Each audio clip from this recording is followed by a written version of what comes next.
Okay, deck tech for Obosh. Back to Obosh.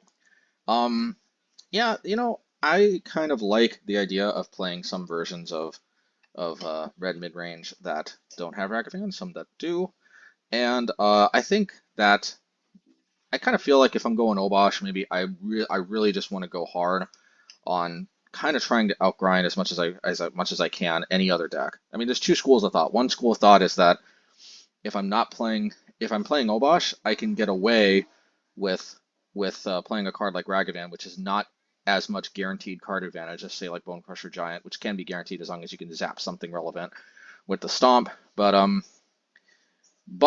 the other school of thought, which I actually think maybe makes more sense to me at this point, is that if I can outgrind anything, maybe just go that direction.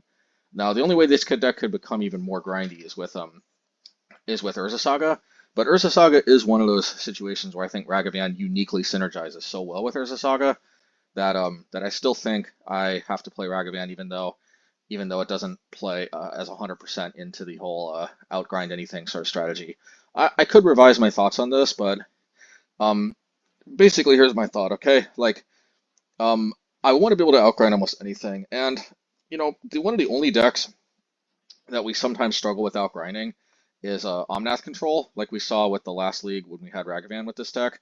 It kind of bothered me that even though I did win against Kurisu, basically we only won being ahead, I think, by one card in our library, where if they had played Endurance at any moment, they could have just refreshed their library and then we would have decked first. And obviously they were also behind on time.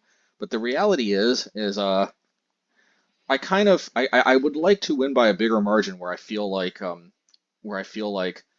uh yeah, I'm not 100% convinced that as great as a player Kurisu is, that they didn't like somehow miscalculate something. Like I've got a feeling they may have miscalculated the game of trying to keep at least one card ahead so that your opponent decks first when we were just kind of slogging so much value back and forth. And I kind of wonder if they had been more cognizant of that, if assuming they weren't, which they may have been, but assuming they weren't, I'm not. I wonder if we still would have been able to win. So sometimes it's important to analyze even your wins and wonder if they were truly deserved or not. That was like a question mark category because it certainly felt deserved at the time, but on closer reflection, I want to win by a bigger margin where I feel like we can account for margin of error type situations like that. And um, yeah, so I feel like replacing Ragavan with Bonecrusher Giant is a great way to potentially, resolve that contingency. Other than that, this is pretty much the same deck as before. There is another change though. If you notice, no more Blood Sun. We're just playing two Blood Moons. I really want four Shattering Sprees. This card is just such the perfect artifact hate, and there's so many like affinity decks. Hardened Scales mainly is running around rampant much more. I definitely want four of these against Hardened Scales. So because of that, I think two Blood Moon makes perfect sense instead of four Blood Sun. And I feel like we maybe don't have to lean on Blood Sun as much, for example, against the Omnath deck, because we do have Bonecrusher Giant as better value than the Ragavan. It can block Omnath. It requires more work for them to deal with. And it's still a removal spell, so like it can zap Solitudes and stuff, which Ragavan just gets eaten by Solitude, and that's that. So like in the long run, Bonecrusher Giant goes a long way to winning matchups that come down to grinding a lot for obvious reasons. And it's just such a classic that I really don't want to go without. So without further ado, yeah, let's get to the games. Oh yeah, and one last thing. If you're wondering why I'm not playing like Shinka or Sokenjin or anything, I want to maximize Field of Ruin lands. It just really sucks when we run out of basic lands to fetch with Field of Ruin. I feel like the utility I get from Shinka, especially without Ragavan. Yes, Shinka could still give Obosh first strike, not completely irrelevant, but so many times I end up pitching Obosh, or it just ends up instantly eating a removal spell because it's just so threatening if it lives. Oftentimes it just comes down, it buffs the board, it doubles the board's damage output, and like a lot of times it'll kind of just win on the spot, or it'll put us in a winning spot if they don't deal with it on the spot anyway. So like Yeah, the amount of times where we actually need it itself to get first strike rather than its ability being what's kind of game changing. It does exist, but it's not super common. Definitely Ragavan first strike is something much more common. We're not playing Ragavan this time. Um, and so Kenzen the Crucible, is definitely good value. But that's something that does come up more. But at the same time, yeah, I just really don't want to run out of lands with Field of Ruin. So we're opting for 8 mountains, and I think we'll be fine. We're gonna lean on the Pirate Spell Bombs for Pro Red instead of the colorless tokens, and yeah, let's get to the games. All right, match 1, and this hand is going to be a keep. This is a live commentary, so yeah, let's see how this one goes. Okay, well, if this is a Rakdos Scam, no, it's burn, and that's going to be a problem. We're not really equipped to deal with burn, unfortunately, so this one might be kind of what it is, if you know what I mean, which is a code for saying we might have to take the College L on this one. Yeah, which, it is what it is. We can't win them all. Let me think here. I'm going to play Mishra's Desk. There's absolutely no reason to play Relic. So, I mean, other than to bluff holding up a removal spell for a creature that attacks, but anyway. Alright, well, that's one of the best creatures they could have played because that's very almost comically easy to disrupt. Yeah,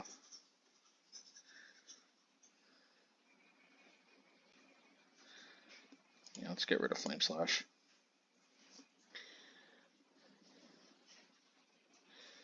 I'd pitch a Relic if I could, but obviously it's colorless, so I can't do that. Alrighty. And I'll probably discard the Spikefield. No, actually, you know what? I might need the Spikefield. And I'll discard the Spikefield. I'm probably going to draw more lands. Yep, and there's the additional lands.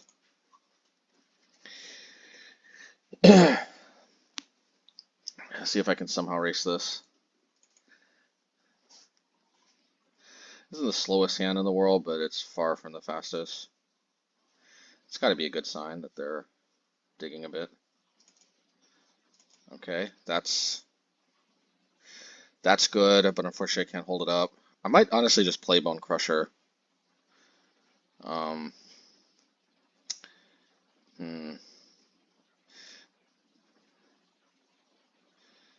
This could have important implications. Well, you know what? I'm just going to do this, because whatever I play, might as well. Alright.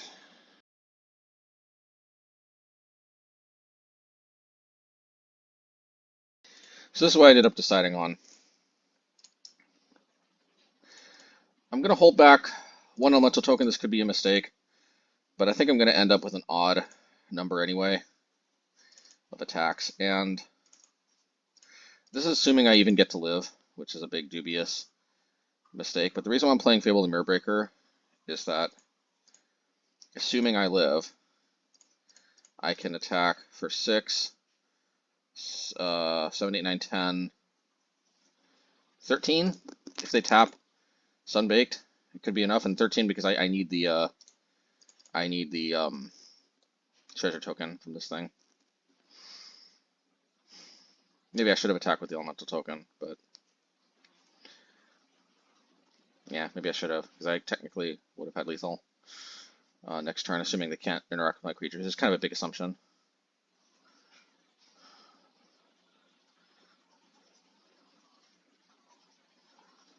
All right.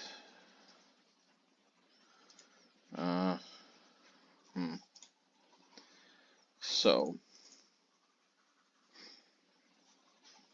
I think I actually have lethal. Don't I? No.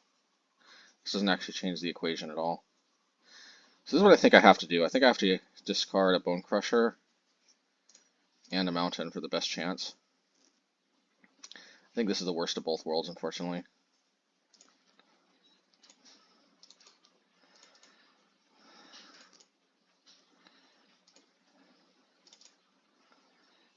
But still might be pretty good. Let me see here.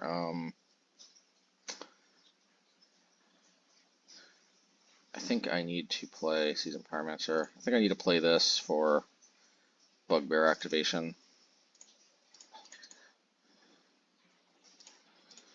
This sucks. This sucks because I actually technically had lethal, but they could get extremely unlucky. But we probably blew our main chance. They can use Sunbake to draw a card even if they don't have a burn spell. Yeah.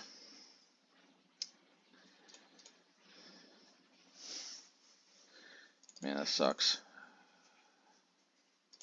Not counting really screwed us over there.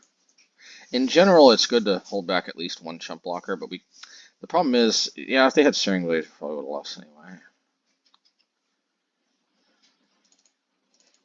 Price spell bomb, obviously, for pro-bred creatures.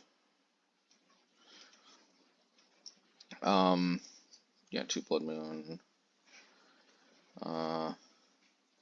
I don't think Fable is ultimately worth it.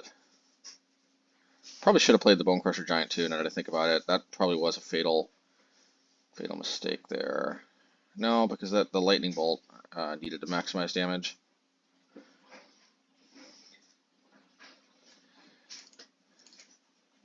I'm just not really feeling Fable. That being said, I think Flame Slash is not my preferred choice removal, but it's probably better than the alternatives. I mean, it's better than just getting killed by creature rushdown, even though I will have to at least take one hit before I can fire that off. Yeah. Well, we're not particularly well set up in this matchup, so we're just not gonna ever end up, yeah, keeping almost any hand if we mulligan that one. Alright, well, at least we can intercept this Goblin Guide. Alright, this is a little bit not ideal because I don't want to expose this to Shatter Skull Smashing. I do want to keep this up for a pro red creature, though. Right, so I'm going to use the Lightning Bolt instead. Maybe I should have actually used the Flame Slash. I probably should have. Yeah, what was I thinking? There's literally no reason not to play the Flame Slash. I guess I could have drawn it all at land, so I guess there's that. Okay, double Revolt. Man, the problem is I have to cycle this now, so it defeats the entire purpose. And I really wish I had that Lightning Bolt I could hold up now.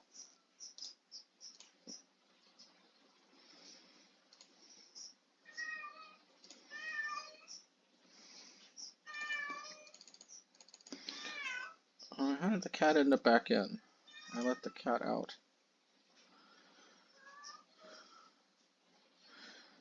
Actually, that was probably the best possible card they could have dropped there. So here's the dealio, I think. As cool as it would be to play Seasoned Pyromancer, I think I have to play Obosh. And in that regard, I think Flame Slash is the pitch. I really do.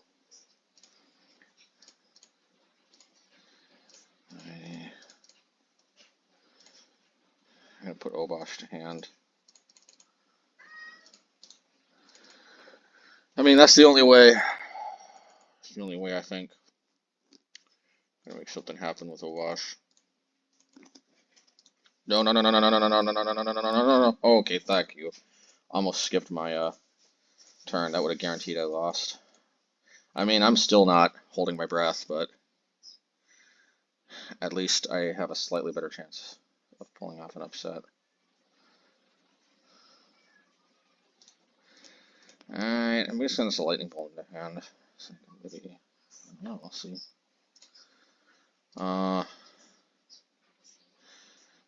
Should I play Seasoned Pyromancer?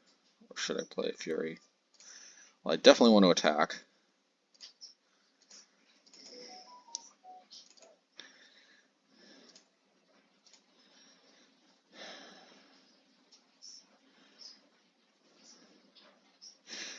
So here's what I'm going to do. I know it seems counterintuitive, but I'm going to play Seasoned Pyromancer because I need a good source of blocks. I need that Pirate Spellbomb for more raw damage output. I think this is probably the best I could have hoped for. And then we're just going to go from here. Let's see. Oh, okay, well, that was a little anticlimactic. Somehow we pulled it off. I'll take it. I'm really not sure about this Flame Slash. Kind of wondering if the Magus is just better, but we also really don't want to get overwhelmed by the creature rush. So I think I still stand by Flame Slash being a necessary evil. But yeah, 2 Blood Moon, 2 Magus split, I guess. We don't need to overdo it on the moon effects either. Actual Blood Moon's probably slightly better. Just turn off Bugbear though, but thankfully we have Obosh to cover juices a little bit. I mean, this hand has burn spells. Let's see here. Alrighty. I think we have to fire off the old Unholy Heat. Hopefully I don't have mutagenic growth or worse gut shot. Okay. Alrighty, I had to do that before they. Okay. Alright, well, you know, if they're mana screwed, you know, where there's a will, there's a way, as they say. Yeah, I'm gonna play Spikefield. I had to do that on that turn because they could like defend it. But I don't know if I even want to drop the Blood Moon. I might though. I think it's still worthwhile to drop the Blood Moon.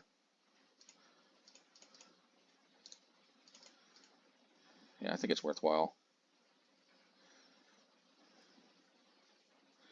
Because it turns off all their white cards and their Sunbaked Canyon.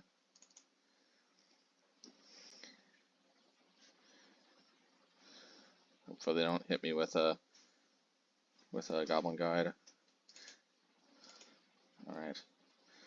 I'm just gonna go for Hardcast Bonecrusher. It's one of the reasons it's in the deck. Just have to put some pressure on. Skullcrack. Alright, as long as I don't have land and Searing Blaze, I might actually be able to pull this off. Oh, they just... Wow, that was talk about an anticlimactic victory there. I was not expecting to take that, but sometimes we get there. Okay, well, match 2. Let's get it on now. Select and make your first pick. I will keep. Choose and pick the best one. Let's get it on now. 5, 4, 3, 2, 1. As the bard said.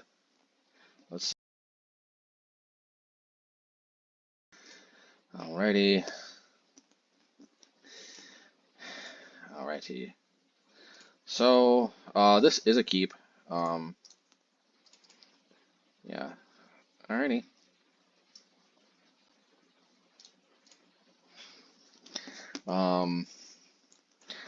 Alright, so it's not burn. So at least that. Man, I'm kind of torn because on the one hand I want a Bone Crush. On the other hand, if it's Hammer, which it probably is, then I may want to hold up the instant speed interaction. Alright, well, I take full responsibility if I lose, but the upside of being able to possibly just get my aggro game going with a Bonecrusher next turn is a little too tempting. But we all know they're going to drop Stoneforge probably, and it's not going to happen anyway. Well, I don't know. Maybe it will. Hopefully they don't have Mana Tithe. If they don't have Mana Tithe, I think we are getting our Obosh, our Bonecrusher game going. I just think actually applying some board pressure is very important. Now, of course, we could just get insta-punished with a Sigarda's Aid, but we can't play around every possible contingency. So far, it's kind of looking like that's it's not happening.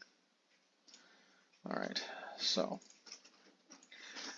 what I think I'm going to do is I'm going to attack. The reason why I'm attacking is because if they blacksmith skill, I don't want to give them the opportunity to also deprive me of an attack.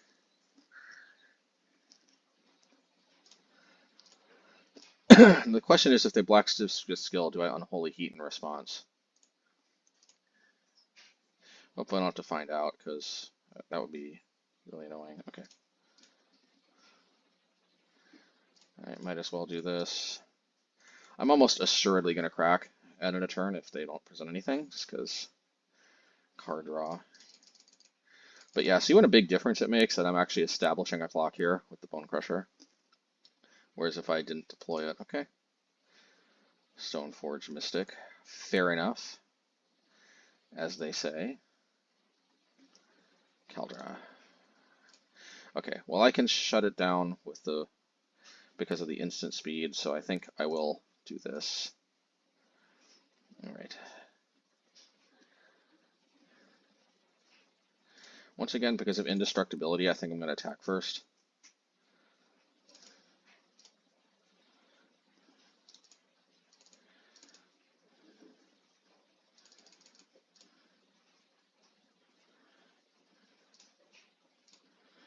All right, so I think I'm actually going to play this.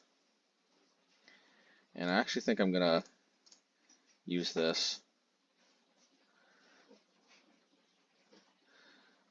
Yeah, that would be the ideal way to do it. So I'm going to do this, and unfortunately we show our hand with having revealed this, but still, I still think it's good to have it up.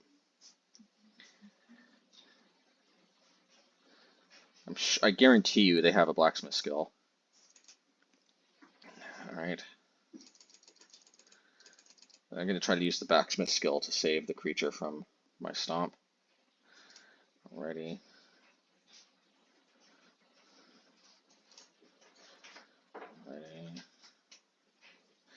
Okay, well, they're going to try to save it, but I still think the mana efficiency makes it worthwhile. Yep. Okay, Surge of Salvation, same idea. If they tap out, it also reduces the chance that they can actually equip that hammer. They need like 2 0-mana artifacts, which is not impossible, but thankfully they don't have it. Okay. Alright, we can do this. Let's actually start off with this.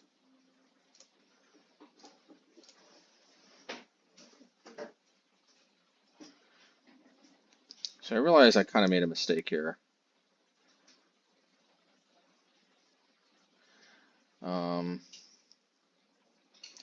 I may have to let that Urza Saga live for a turn, which was not my ideal, but I really don't want them to untap and protect that thing.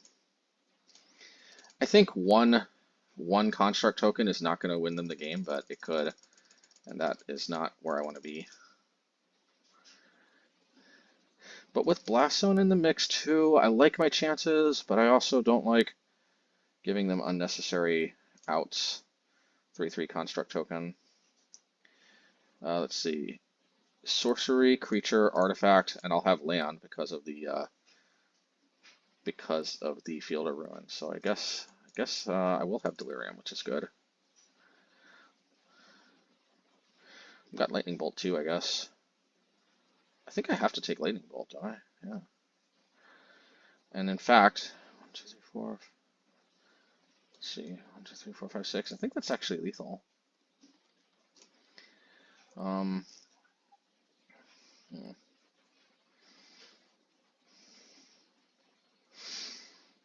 I really want to risk it?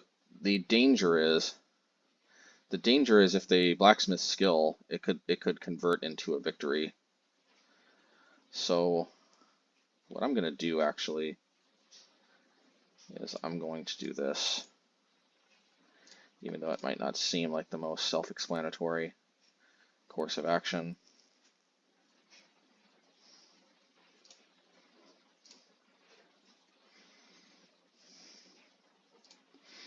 I probably shouldn't have tapped like this, now that I think about it. It's not going to make a difference, though. I don't have enough cards to really...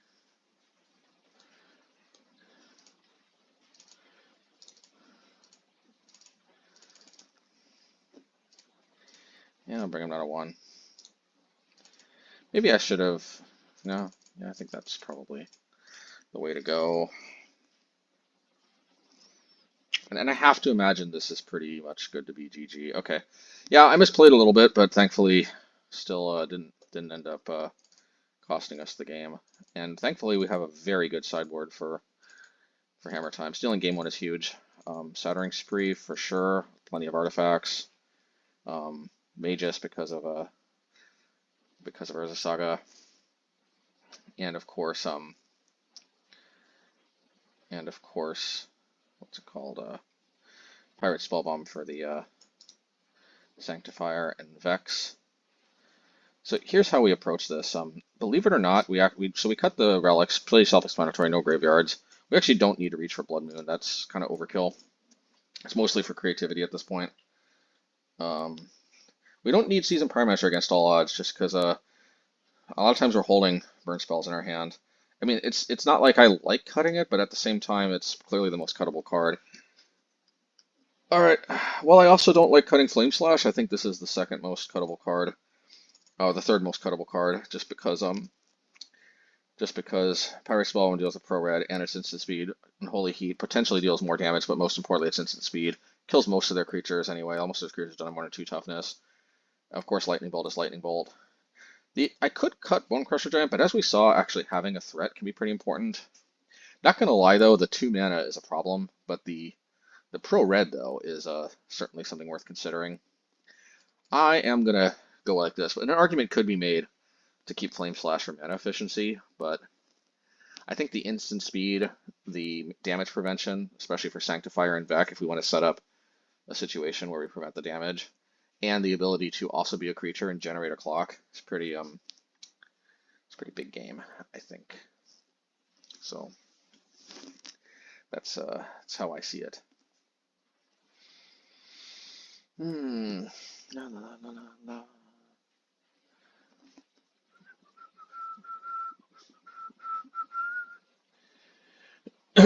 Okay. Obosh. Let's go. Now, this hand is unfortunately totally unkeepable. There is no way I'm going to tolerate a 1-lander like that. This hand is very susceptible to getting early hammered, but at least I can cast my spells, so that's an improvement. Believe it or not, I'm gonna pitch the Fable. I don't think I necessarily need 2 Fables, but I do need to be able to hit 4 lands for the Blast Zone, and the Mishra's Desk could help me, could help me hit a much needed removal spell, or Shattering Spree. All right, so this could be suicide to play the Mishra's Desk out here, but I am going to play it anyway, just because worst case scenario, maybe, I mean not worst case, but like, even if they load up a creature, in theory, I could still dig for a Shattering Spree, so I still have an out at least. And this is just more mana efficient if, yeah, see. Yeah, so I think I'm probably going to go for Stomp. As long as we can get to 4 mana, I think I'm in it, so to speak. Yeah, I do think I want to sandbag that Blast Zone for as long as possible. Hopefully they don't have a Ginger Brute into Double Hammer. They could. They do play Ginger Brute sometimes. It's not a bad card. Usually as a 1-of to fetch up with Urza Saga. Alright, that's a good one. If I were them, I'd just load up with the hammer already, and then probably get the Shadow Spear.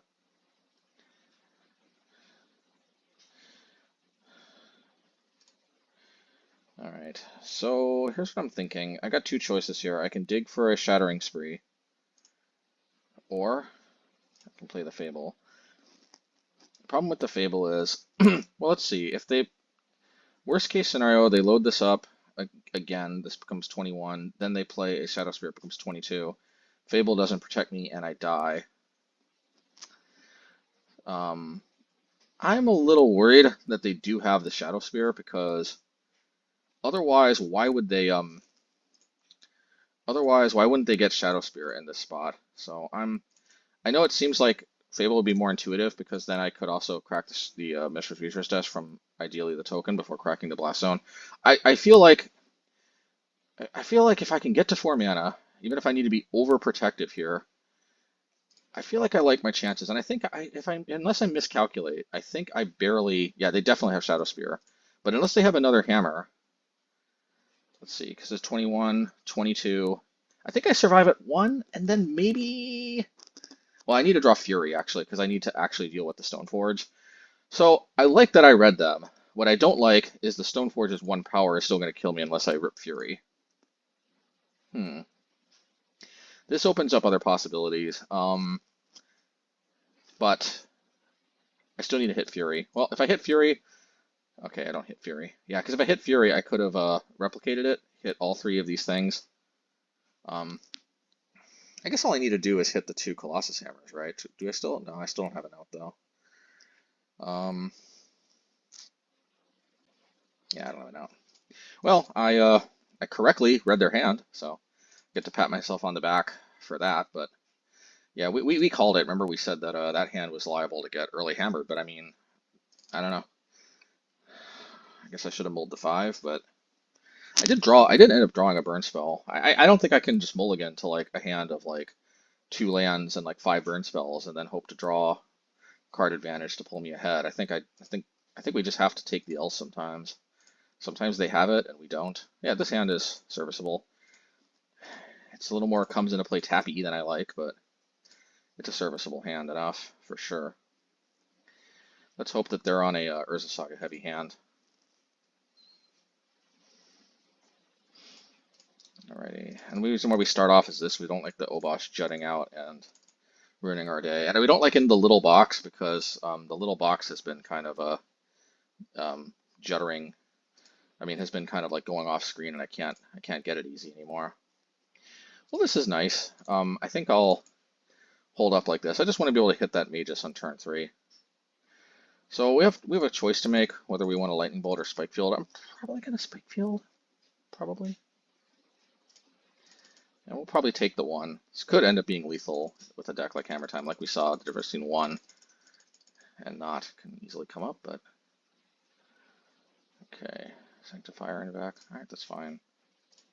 Well, I mean, it's not fine per se, but I mean, we can live with it. I think this is just too perfect an opportunity to Spikefield.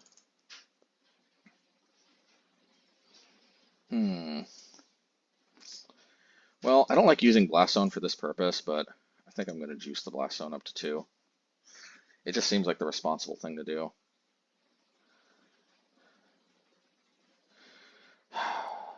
Well, I guess we have to deploy the Magus. Well, we can still Shattering Spree that. I wish I wouldn't have auto-yielded, though, because I think putting it to 2 was the way to go. Alright, well, we actually still might have an out here, and that out is called Bonecrusher Giant. What I really don't like about the Sanctifier just sitting around, though, is they can just deploy a number of cards and just get me in. I don't have much way to interact with it, unfortunately. Interesting. So they keep the aggro going. I kind of agree with this. I'm kind of hoping I can play a Fury, but I might want to hold up actually just in case they have what's it called. All right, this is a little too tempting, so I'm going to do this. Let's get land drops here. Fable is tempting, but I think I have to hit my land drops, and I think I also have to hold up. This could be a mistake, but my only hope is even if they have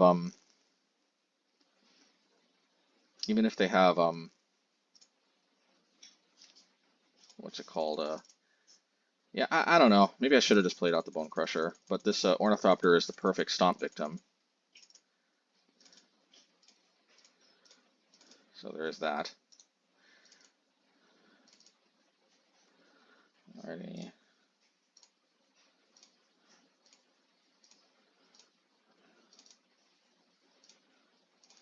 Yeah, maybe I was actually overdoing it with the fear of the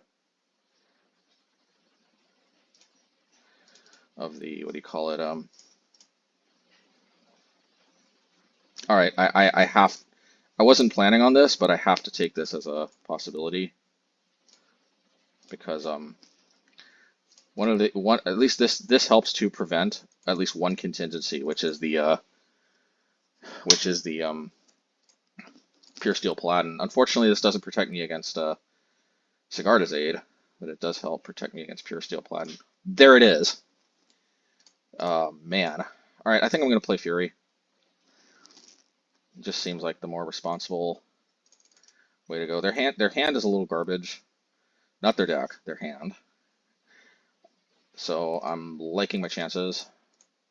Nothing is, of course, a guarantee in this world, but I'm liking my chances. We continue to race. We continue to have 2 burn spells. Just have to dodge a Sigarda's aid and a hammer. It does seem doable from this vantage point. The worry is they've got a hammer in their hand and they're just waiting to draw Sigarda's aid. If they have a hammer right now, I'd play it if I were them.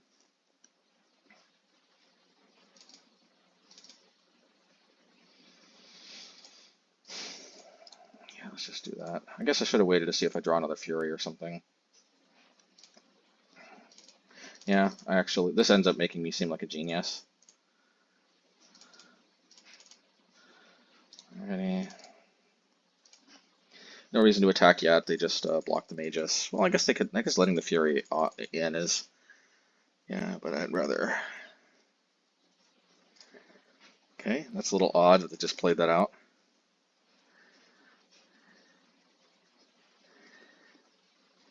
Okay, if we draw a land, we're absolutely going to put Obosh to hand, and I think that's GG. In fact, I think I'm even going to play to it. Yeah, believe it or not, I'm going to ditch the Fury. 8, 9, 10, 11, 12, 13, 15. Yeah, actually, I think I'm going to go all in for land. Because maybe we still want to hold on to the bolt just as a contingency. Alright, well, this kind of sucks, but let's see if we attack. You know what? I'm going to offer the trade with the Magus because actually I also have another Magus to fall back on. Who's to say the other card would have been a land? Yeah, plus that kind of makes more sense anyway. At the end of the day, if they can somehow string something together, they win anyway, so why even Oh! No, we don't want to tap out, and we don't want to play the other Magus, and I'll tell you why. It's because we still have, let's see here, we need a 5 mana, which I think we have. 1, 2, 3, 4, 5. Yeah, we still have 5 mana if we do it like this. Because here's a line we do not want to forget about. If shit really hits the fan, then we can bolt our own Magus, and then we can blast zone on 1, the Colossus Hammer. Don't forget it. Don't forget it. If it really hits the fan, if there's really no other way, we can try to dwindle that Sanctifier by bolting our own Magus. I think I got what it takes. Oh man, what a game. All right, match 3. We're off to a good start. Let's see if we can keep it going. Oh, this is the Keruga deck.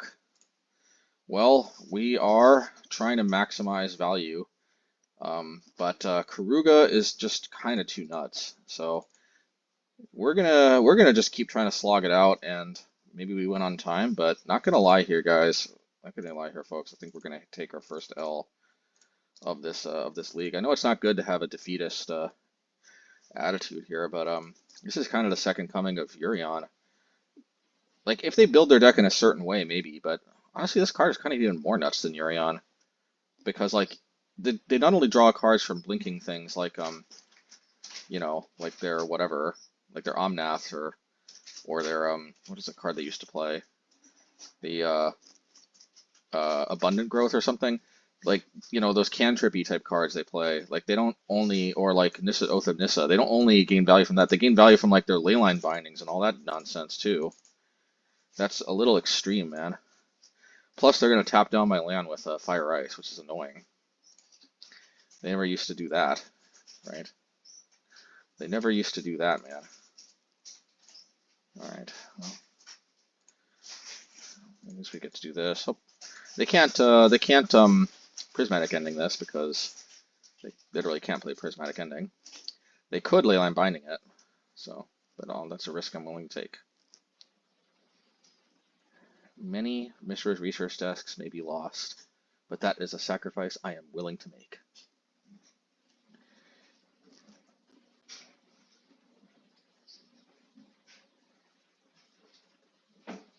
They sure are thinking about it. At the end of the day, the clock may well be one of the most best resources here in this matchup. So we shall see. Overall, though, I don't think they have that much good early interaction. There is Fire Ice, there is Leyline Binding. I don't think there's that much other than that, though, so we still have a place in the meta, even though this deck kind of does outgrind us. And that place in the meta is basically that I think we interact with early creatures better. I really do think we do. It's just kind of how it is, I think. All right, well, I'm gonna do this. Hopefully they don't juke me somehow. Okay. And then Bugbear. Man, Omnath is so disgusting. I don't have a good answer off the top of my library here. This looks like an Omnath play to me.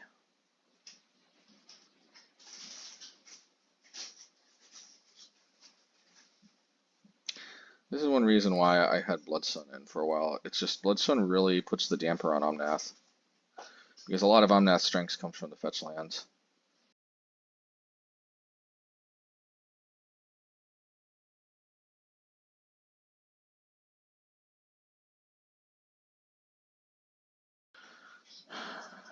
Yep.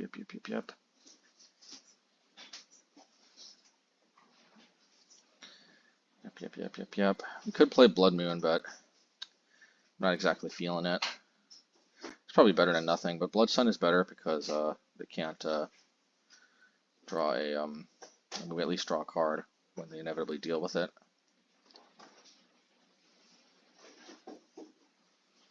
But yeah, it is what it is. Let's go.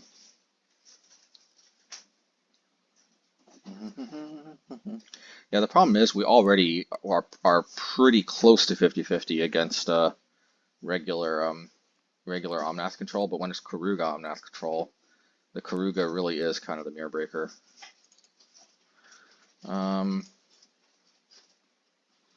So here's what we're gonna do here. We're gonna go boom. We're gonna go boom.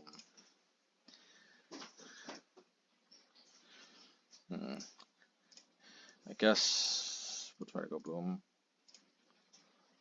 I don't like doing this, but I think I'm gonna have to double Unholy Heat the Omnath. We've got a lot of ways to deal with this, but I just really don't want to let this thing survive. If they force negation, well, that's yeah, it is what it is. Okay, well, alrighty. This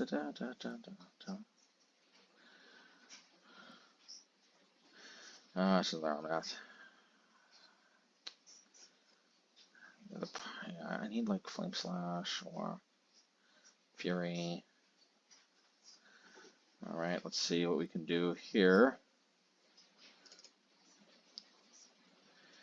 Put land in the graveyard, but I just don't think we're really getting there otherwise. Alright, so I don't like this, but I think I have to do it. Let's go after the Triumph. I need to put the land in my graveyard, and I need to go for the Fable. I know they get to gain life, but I don't think the life gain is gonna end up making that big of a difference. Hopefully they don't. I don't know. They're probably gonna Leyline Binding, but at least they have to choose whether they go after the token. They're probably gonna Leyline Binding the Fable and then Teferi the token. But it is what it is.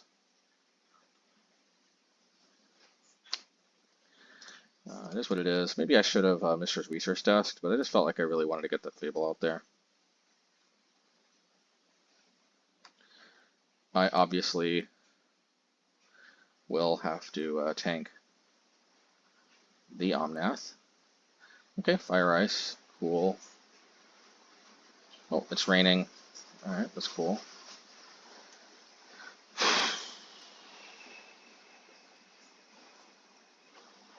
Keruga. Alright, I really need... Ah! God, this really sucks because this Unholy Heat's just taunting me because, I was gonna say... alright, this sucks, watch. I'm gonna totally... I don't know. I'm deliriuming myself, but let's see. Well, there's the Flame Slash. I guess I dug for it, right? I guess I have to go for it now. Although getting rid of a Mishra's just really sucks, but especially since we're kind of running out of steam without that thing. But I had to get that Omnath off the table. I don't know. Yeah, and that Keruga was also is also a must-answer threat, just being a 5/4. So like, we'll see, man. But we shall see. At least they're on track to deck themselves first, so there's that. All right. Well, I'm worried they've got a Solitude, so I don't even know if I want to play out the Bonecrusher, to be honest. I don't think I will. It seems counterintuitive, but I think I'm just going to put Obosh to hand and start ticking up the Blast Zone. Because like I know they've got a Solitude. I just know it. There's just you know these things if you try long enough. In fact, I know it so much. There it is. See, I told you. No, we kind of gain value by just letting them play it out. They really want to go for the Keruga, I think, which they are entitled to, and maybe we can bolt in response. I think I'm going to save the Unholy Heat. Should we tank it? I don't want to tank it. I don't want to tank it. I just don't. I know we could have baited them maybe into a Keruga. All right, cool. I guess I'm going to utilize my mana.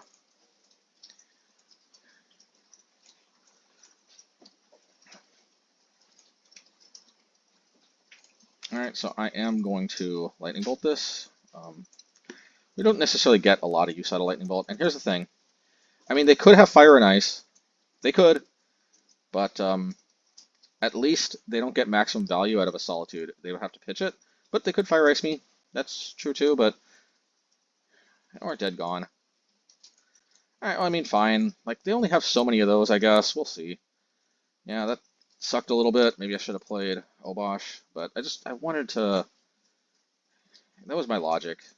See, I would definitely not animate the Bugbear into this much untapped mana, that's for sure. Alrighty.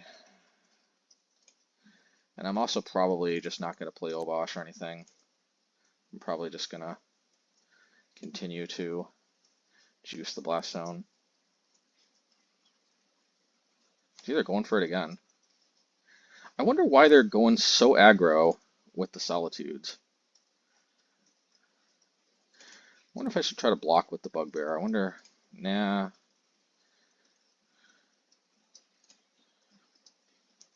Just going so aggro with the Solitudes for some reason. I find that kind of odd.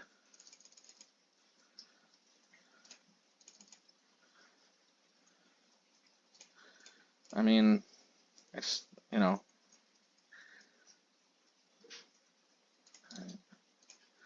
Let's see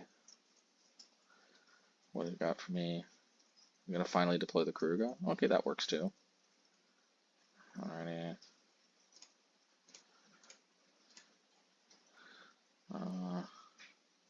I could go after the Fable before, but I just don't want to. I'll leave myself the option, and I'll just tick it up like this. This is more mana efficient anyway. I wasn't going to 6 that turn, so. Alright, do I want to go after the Fable? No, but I also kind of want to keep my options open. Do I want to just let them Keruga for full value?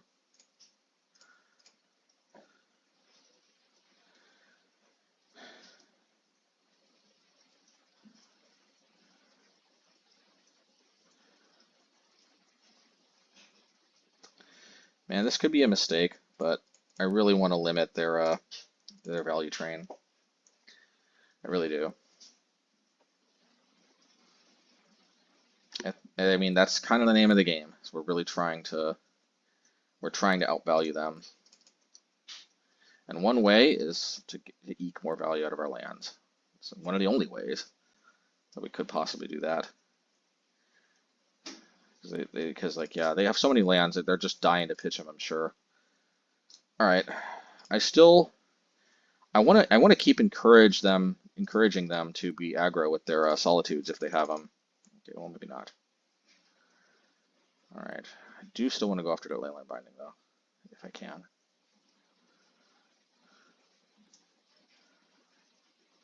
Elisnorn. All right, well, I guess I'm going to 5, folks.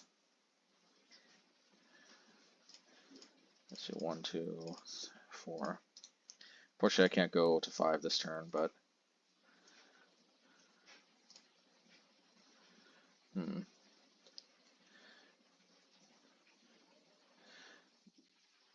create a 2/2. So I don't think this actually.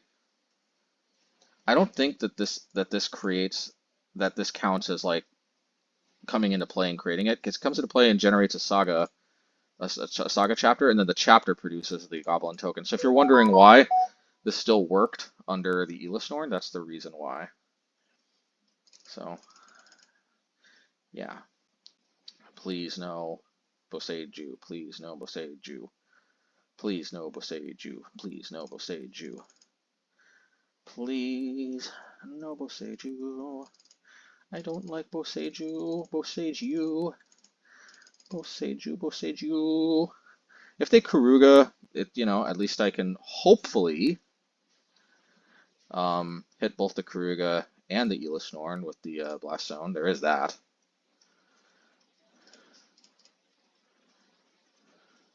They did draw 2 cards, so there's that. Oh, and actually they drew 8 cards. Ugh, yuck. Well, no Boseiju, Boseiju. Okay. Alrighty. Well, I mean, we're sure as heck going to take this opportunity to discard some lands. You know what? Against all odds, I'm going to discard the Obosh too. It's just begging for apocalypse, so to speak. They can't play Ephemerate too, so there's also that, at least. Unless there's something I'm unaware of. They could play, though, that Touch the Spirit Realm card. That's a good one.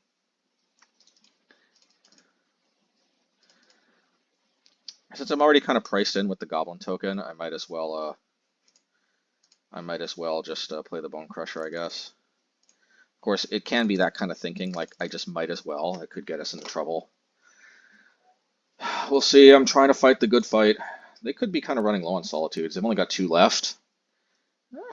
Oh no, actually they can't end a turn play of Solitude, so there's that. But yeah, that actually was not the worst turn ever, even though they drew 8 cards. And they are lower on the clock than us, which is huge. So let's see. We really have to eke as much value out of our utility lands, like Blast Zones, as much as possible. Because we're definitely not just going to beat them on a head-to-head. Their actual cards versus our actual cards. We have to. Okay, that's cool. Let me think. Instant, land, sorcery, creature. All right, folks, I'm going for it. Nah, you know what? The Fury is just much better value. I'm going to let them. I was thinking about not letting them get the triggers off of this thing, but I'm going to let them do it. Just because the Fury is just too it lines up too well against the Omnath. Plus, I may need the Unholy Heat for another Elisnorn. Well, could end up just kind of doing me in. Let's see. You would think they play the Elisnorn first, though, or not. But I actually do think actually I'm going to need this Unholy Heat for the Elisnorn. I do.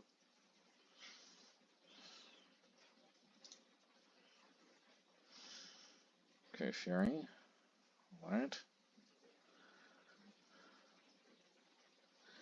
Ah, that's why. That's why they played it the way they did.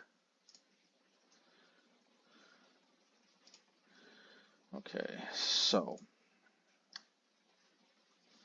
If we can hold on for dear life, I wonder if we have a chance.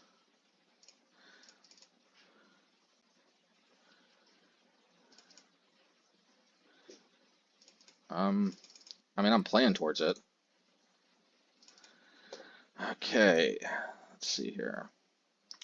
If we have a chance, I'm definitely trying to play for it. Oh, probably they get another Fury though. Oof, they can deal me 4 damage too by cracking it. They got another Fury. And that's 6, 8. Yeah, 6. I think they got lethal, I think, just from these creatures. On the other hand, I guess I can Unholy Heat the Omnath in response to the Windswept Heath crack. I guess there's that. But I guess they got lethal with just those creatures.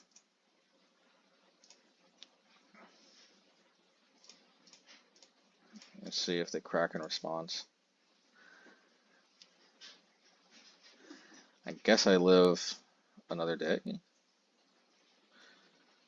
Take 10. And we just play a Naked Fury. I mean, Naked Fury is the best Fury, right? Let's just discard, I guess. Alrighty. I don't even know what I'm hoping for at this point. Well, I mean, this lets me continue to dirtle, and yeah, I guess that's that. I can't even continue to dirtle because I'm missing 3. See, that sucks with this matchup. We were actually kind of close to maybe making something happen, but they just you know what it was? I really should have Unholy Heated that Omnath. But like I suspected, they had another Elisnorn, which I really needed to deal with. Okay, well here's something to keep in mind. Okay,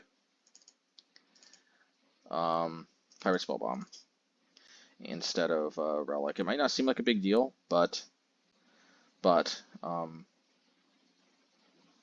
we can yeah. Almost wondering if just the Pirate Spell Bomb instead of the Blood Moon might be worth it, but Blood Moon has the ability to juke in a way that these other cards just don't. I'm also going to play Pirate Spell Bomb instead of Lightning Bolt. My reasoning is that a lot of times I need to just cycle into my heavier hitting card advantage cards anyway. I need the extra card advantage Obosh provides, so I have to make sure I don't forget to click that. All right, so let's begin. Continue trying to be ahead on the clock. Alrighty. Hopefully we get more Delirium use out of Unholy Heat, but we're not holding our breath exactly. Alrighty. Okay. Yeah, we're just continuing on our merry way. It is what it is.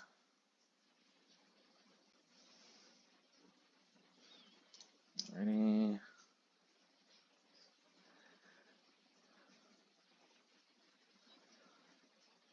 I mean, Blood Moon, you know, if they let their guards down, Blood Moon could possibly do some work.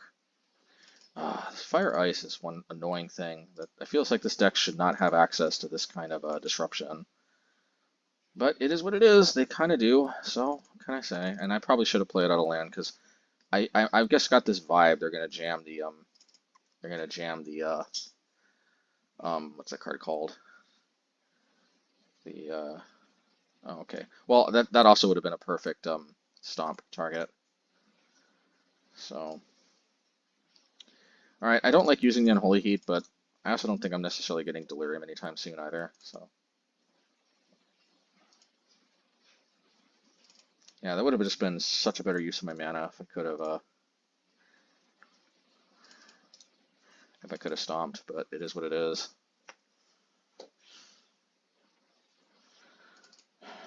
Maybe I also shouldn't have been greedy and put the Blast Zone to 3. Yeah, you know what? In retrospect, I shouldn't have been greedy and put the Blast Zone to 3. Yeah, I wonder if that was like the pivotal moment. Okay. I kind of knew this would happen, but I might be able to get a Den of the Bugbear. But then what if they have Dead Gone? It's just too good value, man, if they don't have Dead Gone, so. But you know what else is good value? Just Bonecrusher. It's less flashy, but let's just play the Bonecrusher. Plus we need to kind of empty our hand anyway to eventually get value with the Seasoned Pyromancer. Maybe I should have put Obosh to hand. But they can play Obosh. I mean, not Obosh. They can play Omnath, and then oh yeah. La la la la la la la.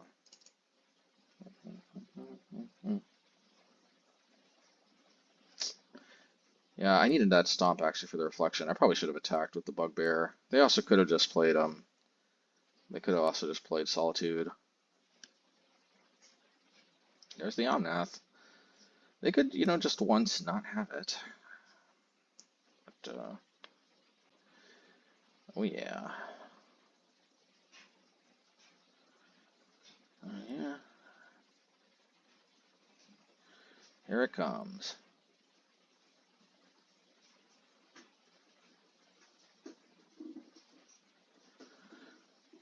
Oh yeah. I mean, I guess I don't know. I was thinking about how the mana they produce. Maybe the thing of what fetch lands they have in their deck for which fetch land. I mean, what fetchable lands? I don't know, man. Oh, that's weird. Not gonna lie, I wasn't expecting that, but I guess I'll take it. Let's do this here. Let's do this. You never know if we get an Unholy Heat. All right, we did. So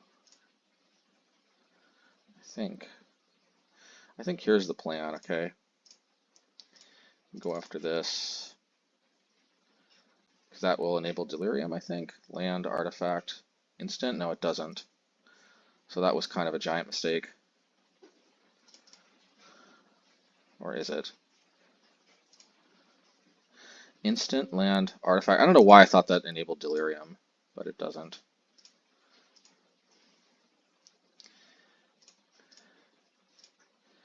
Let's do that, I guess.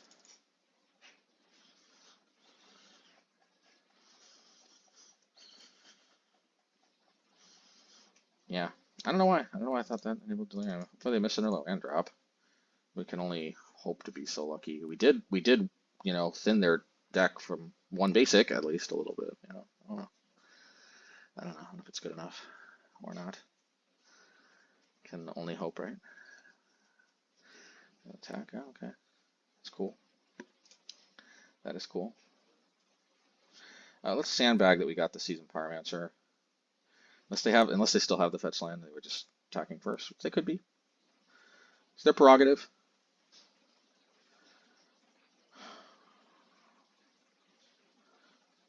Okay, interesting. We will take it, even though it feels like we don't deserve it.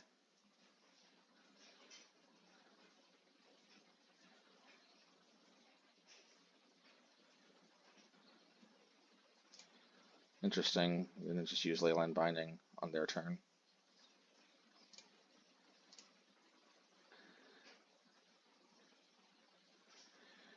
Attack with Bonecrusher. Just Bonecrusher because we want the value of the Seasoned Pyromancer. Well, they might suspect something's up by not playing the Elemental.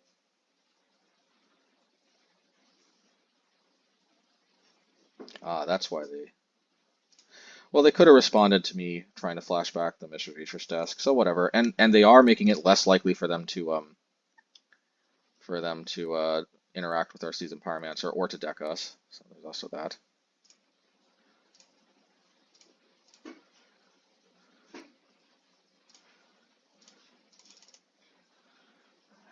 Seasoned Pyromancer go. This card go. I guess another Seasoned Pyromancer go, right?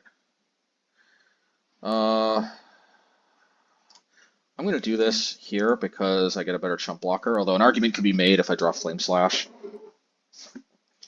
I don't think they can play Leyline Binding. Okay, Solitude. Well, at least I forced them to use that instead of hard casting. So, yeah. Alright, it's fine. I can live with that. It is what it is. Please, no fetch land. Maybe we got a chance. Alrighty. You know, play Leyline Binding my reflection. Yep. Fair enough, I guess. I really need to be able to draw something to deal with this Omnath, though. This just threatens at any moment to explode and do unpleasant things. Alright, well, it's use it or lose it with the Seasoned Pyromancer, so I'm going to opt to use it.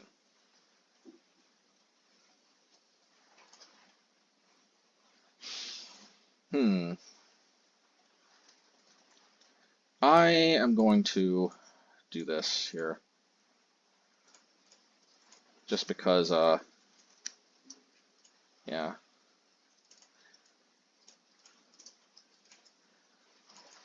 I'm going to opt to do this because, at the end of the day, that's their best.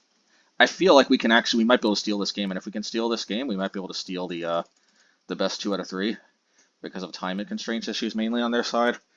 And I feel like the best way for them to recover here is for them to explode with a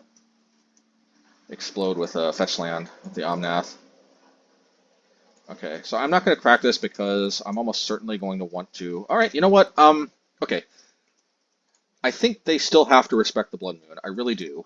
Even though it seems like this is just messing me up with the Den of the Bugbear. And it's mainly because of these Omnaths that they really, I think, have to respect. Okay.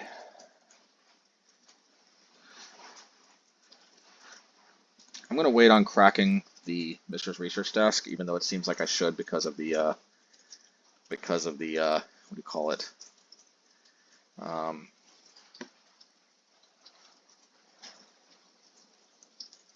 going to do this, though, and I'm going to crack to draw a card, even though it might seem counterintuitive. But I don't want to put this in my graveyard because I don't want to get what do you call it? I don't want to get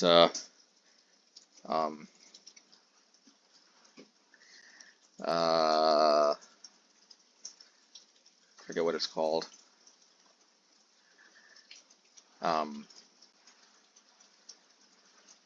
Enduranced. I don't want to get enduranced.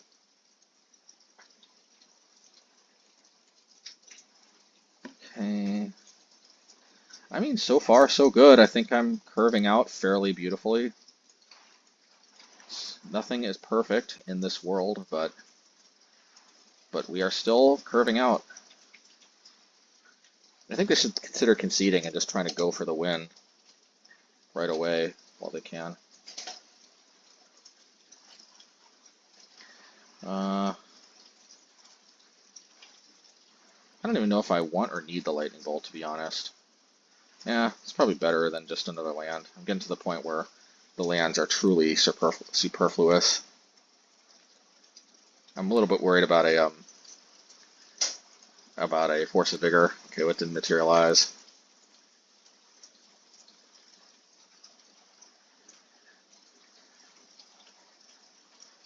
Okay, I'm really glad I took that Lightning Bolt now, for sure. Holy moly, am I glad I took that Lightning Bolt. Alright, so I will do this now.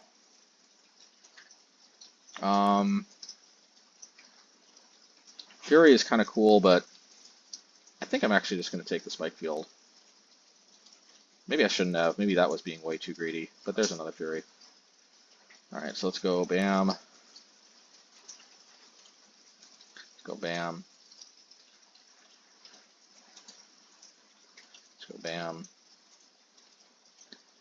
And I think I'm going to just focus on flashing back the Seasoned Pyromancer tokens and getting there that way.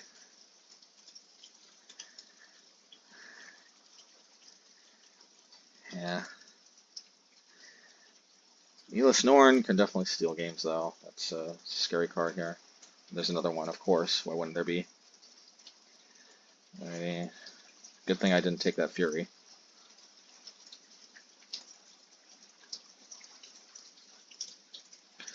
wonder if I should crack this Paris Bomb. I don't think so. Not yet. I need more information.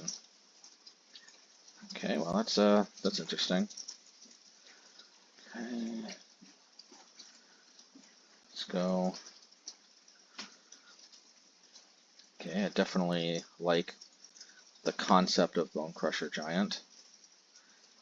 I don't know that I'm going to use it yet, but I like the concept of Bonecrusher Giant.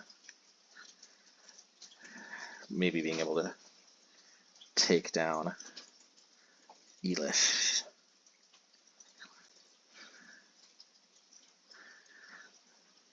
They might not attack. I don't know, we'll see. I don't want to think about just playing Keruga. So let's see, they draw a card for, they draw 8 cards. Each other permanent. There's no real way for me to interact, so I guess it is what it is. Oh man, maybe this is their moment where they just pull ahead irredeemably again.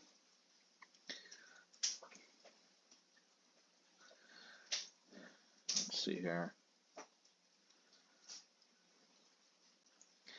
This can take down Keruga. Okay, I was not expecting this. How do I play this? How do I play this? I think the only way I can, which is, I think I have to go, let's see, 7, 4, 5. I mean, I guess I do this. I don't want to overdo it. They could play Fire Ice, but I'm not completely dead. If they have like anything, they could just target the Seasoned Pyromancer, so might as well go for 5. I'm pretty sure they're going to be able to kill something, but it was worth a try. I don't know what else to say. You know, I think, but this was a little risky because what if I had gone for the stomp plan? I guess, yeah, I could have actually just no, but then they still could have fire iced. This, you know, it's just not too bad. They could have fire iced the 2 cards anyway. Let's see here. It's just not quite there, but on the other hand, I get to double stomp the Keruga, so at least there's that.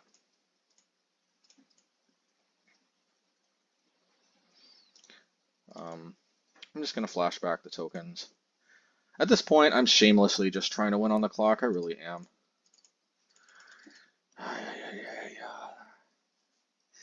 I'm probably just gonna chump with one of the tokens.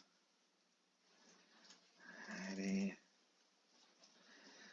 Yeah.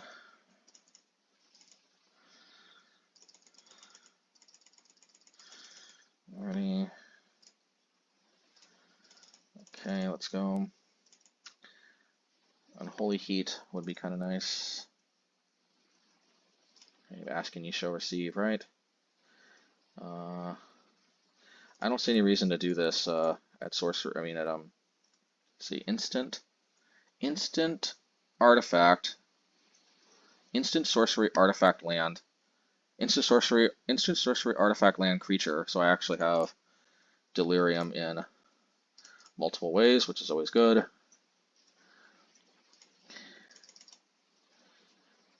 I think what I'm going to do is I'm going to fake it like I don't have an answer, and I'm gonna see what their reaction is, because I might bait them into playing like a I forget what they call, like Fury or something, and then I can respond.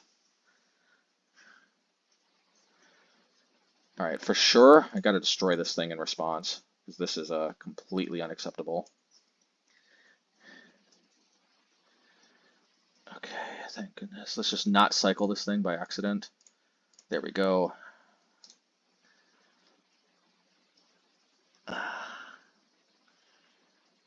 All right. Did we dodge the bullet? I don't know, man. But at least, oof.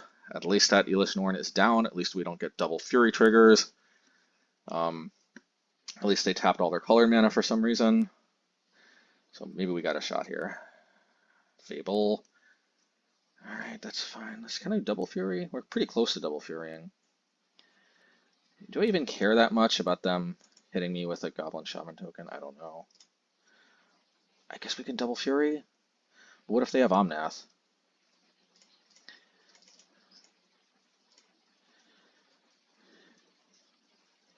Oh. 2/2, and then Spikefield. I'm glad I saw that in the nick of time. They could play.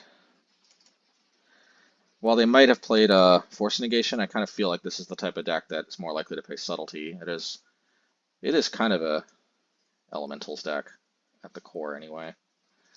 And if we can steal game 2, I like my chances in game 3. Of course, nothing is a guarantee, but I feel like they could win this game in 4 minutes with being ahead on this many cards, but I don't know if they can win game 3 in 4 minutes. So go after Blood Moon. They might want to think about going after Blood Moon, because then if they play Omnath, they can do lots of stuff. Bouncing other stuff can give me value. Yeah, fair enough. Omnath time.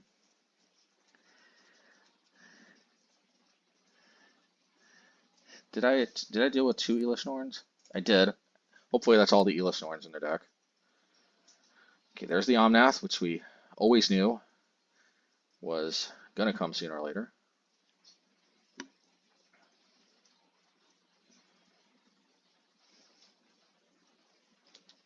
Oh, because this card doesn't actually produce colored mana anymore because they played it under Blood Moon. So they can produce uncounterable colored mana, but for I guess a creature with no creature type, I wonder if that's how it works. Oh, this is so sweet.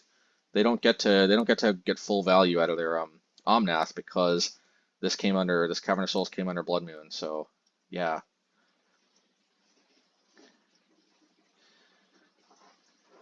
All right, we'll take it. We will definitely take it. They definitely have to gain 4 life. I think that's about the limit of what they gain here. Okay. I'm guessing they've got a Leyline Binding in the pocket. I think I might kind of use my Bugbears now that they've liberated my Blood Moon. I might even actually just pitch the Blood Moon to the Fury. Let's see, 1, 2, 3, 4, 5. 1, 2, 3, 4. Well, I guess I can't take full advantage, so I guess I will do this.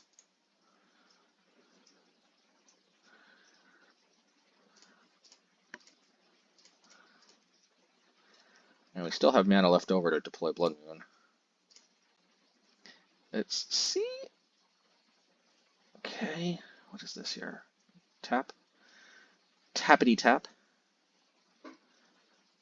Oh, they can't use that for blue, so they have to use colorless. Okay, tappity tap on the Fury, I'm guessing. Okay, fair enough, but this is still lethal. It's still lethal even if they have Solitude on the Den of the Bugbear. Oh my goodness! Oh man, if we can actually take this down, that would be insane. Keruga, this has literally got to be one of our worst matchups. Although, it would probably... but this is the thing though, man, I'm telling you, we can totally win on the clock. It sucks to have to do this, but when they are going to use so much of their clock, why shouldn't they have some punishment for, for abusing the clock this much? I don't know what else to say. Now, we're not out of the roads yet. We're not out of the woods. By no means are we out of the woods. I wish we were, but we're just not. We're just not out of the woods, so we cannot celebrate just yet. But 2 minutes is not a lot of time to make a victory happen, especially when we have a Flame Slash for their Omnath. Okay, we're definitely trying to hit a land drop for maybe if we can deploy Blood Moon, maybe that's a wrap. Let's see.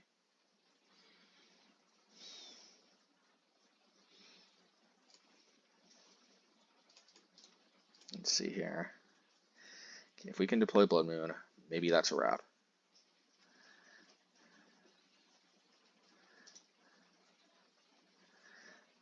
Fable, okay, fine.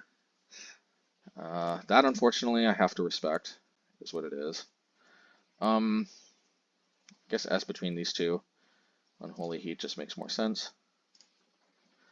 Okay. Bam. MoneyGram. We're going to play this, and we're just going to cycle it in a turn if they don't do anything that warrants us doing anything. Well, it might make sense to hold up Bonecrusher. That only makes sense if they deploy a Risen Wraith, because if they deploy an Omnath, we're definitely not stomping. So I would, if I were them, I would totally just deploy Omnath because they need to be able to maximize damage. That being said, what do I know, you know? What do I know? You would think I'd play Blood Moon, but I think that they can just deploy a Leyline Binding, and I really want to hit my land drops. So boom, boom, I guess. All right, let's see. Instant artifact creature, but unfortunately no sorcery yet. So, and an Elish Norn though could potentially do crazy things. There's the endurance that I don't want to say knew about. Okay, well, good thing they did this because we can do this. Although that could make problems if they have Elish Norn with or without an Omnath, but we gotta maybe the Blood Moon can still just stall out even if they drop Elish Norn, which is kind of looking like what it is. But Elish Norn's not an elemental though. Maybe this is Fury. Okay, fair enough.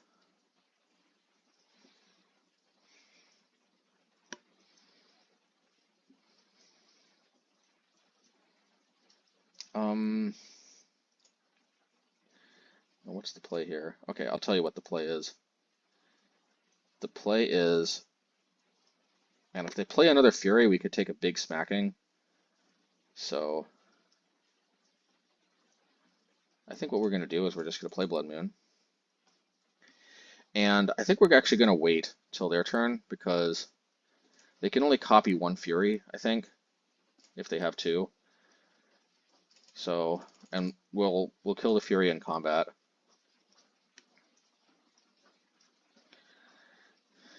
This also plays around Force and Negation if they have it.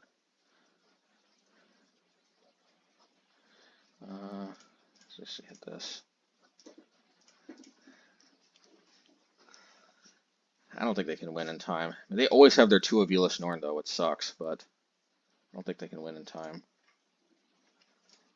Okay. Sorcery, something, something. Sorcery, something, something. Chump block. I mean, obviously I know this is not going to gain tokens, but that's fine. At this point, the name of the game is just survive 7 more seconds. And I think we did. Yeah, Leyline Binding, but I don't think this resolves before they get on time. Oh my goodness, look at this. Oh, did it. Alrighty. Match 4. At least we're already off to 3 wins, so at least we break even this league. I did go 4-1 last time, so let us see. Let us see what we're working with here. Yeah, this is no red mana, so that's got to be. Oh man, if this is Tron, then I'm not liking it. I'm not loving it, so to speak. But all good things must come to an end, even if it is Tron.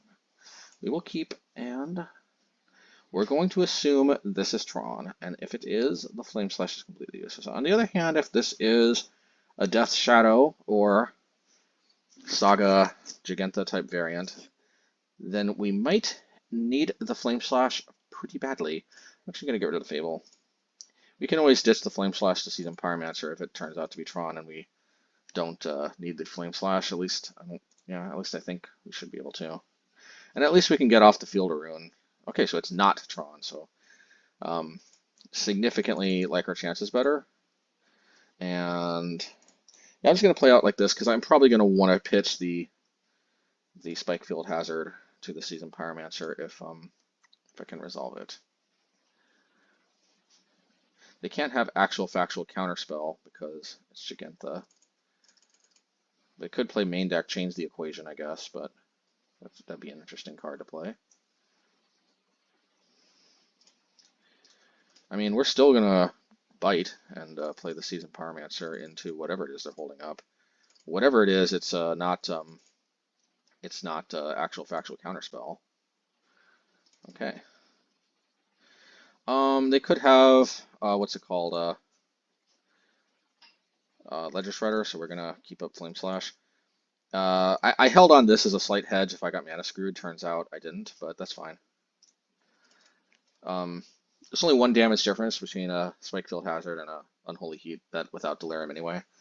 Plus the Spikefield Exiles, you never know when that comes in handy, so we'll see.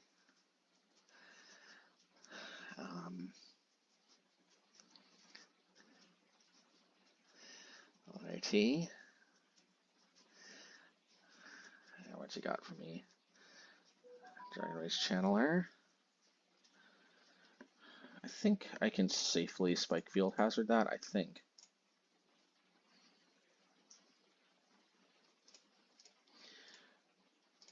Let's go for it, see what happens.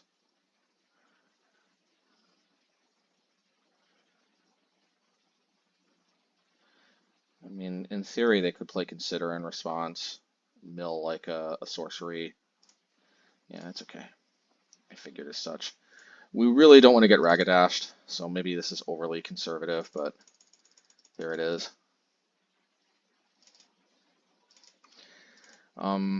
Put Obosh to hand because I guess that is a line that's available to us, so why not? I do think Obosh compares at least somewhat favorably to Gigantha, so there's also that. There is also that.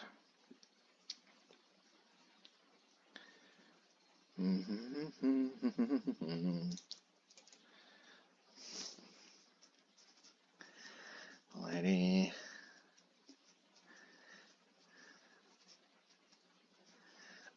Monastery Mentor. Alright, cool card. I wonder if they play Minor Misstep. I guess Moment of Truth, right? Let's go for it. I'm more a little worried about Minor Misstep, not gonna lie.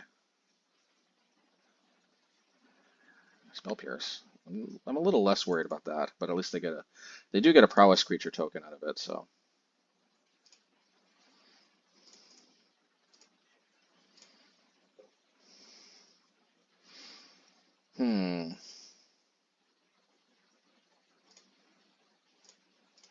Just negate some of their possible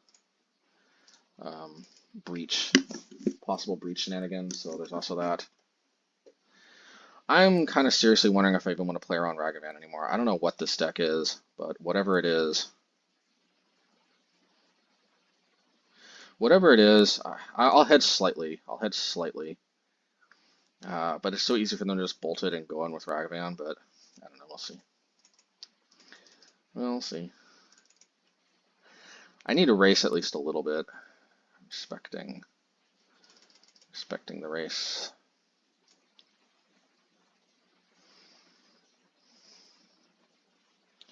Prowess is not an ability to be taken lightly. I do say so myself. Alright, well, I'm definitely cracking the Relic, even though I lose out on the Seasoned Pyromancer. Huh.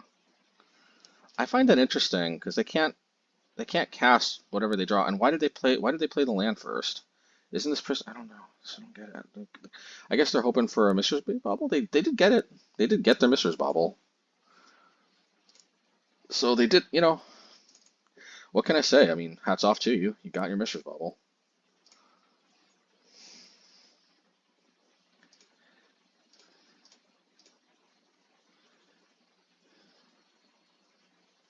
Oh. Thought they were going to go after the Relic. I mean, I'll tank 5? I don't get it. But then they're going to eat a bunch of damage from the Bugbear. I'm so confused.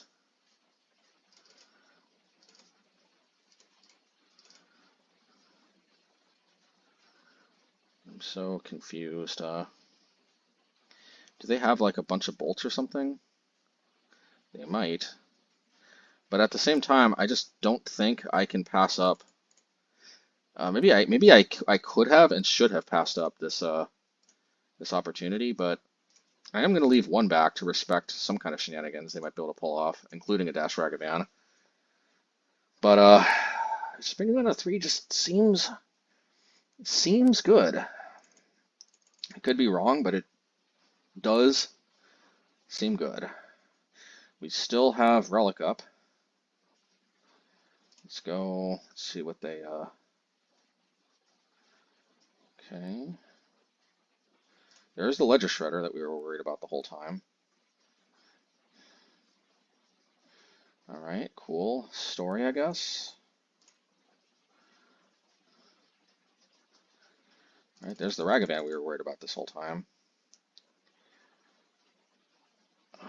Unfortunately, I don't know if we can leverage. So here, there's a couple of different things we could do. Now, we could crack this, crack the Blast Zone. I still don't see that doing much. Could be totally wrong, though. Could be... Okay, I like the Seasoned Pyromancer. I tell you that much. What I don't like is being this starved on red mana, but we will...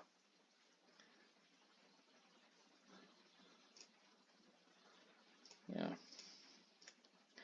Let's just do this. And of course, why would we not just have more red mana? Well, I guess there's all our red mana, so there's that. All right, well, we're gonna try to probably go for Blast Zone on 2.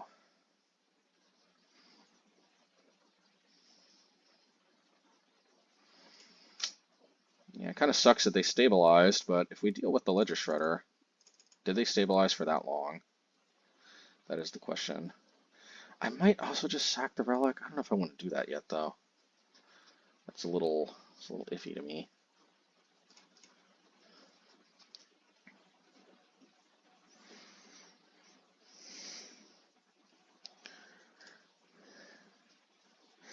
This could be totally wrong, but I think I'll tank a hit from the Dragon Rage channel. Also because that gives me more counter attack potential. And at the end of the day, they're gonna need 3 lightning bolts.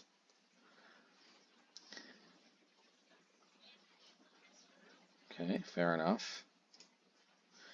I could Blast Zone, but then I'm worried about getting got with Underworld Breach. Where's the Underworld Breach?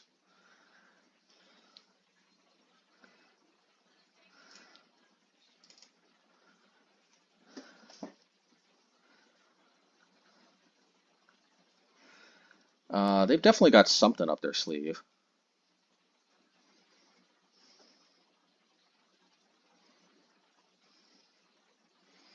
Double Bolt. Double Bolt does not kill me. Triple Bolt does, but since they have to actually draw it, I mean,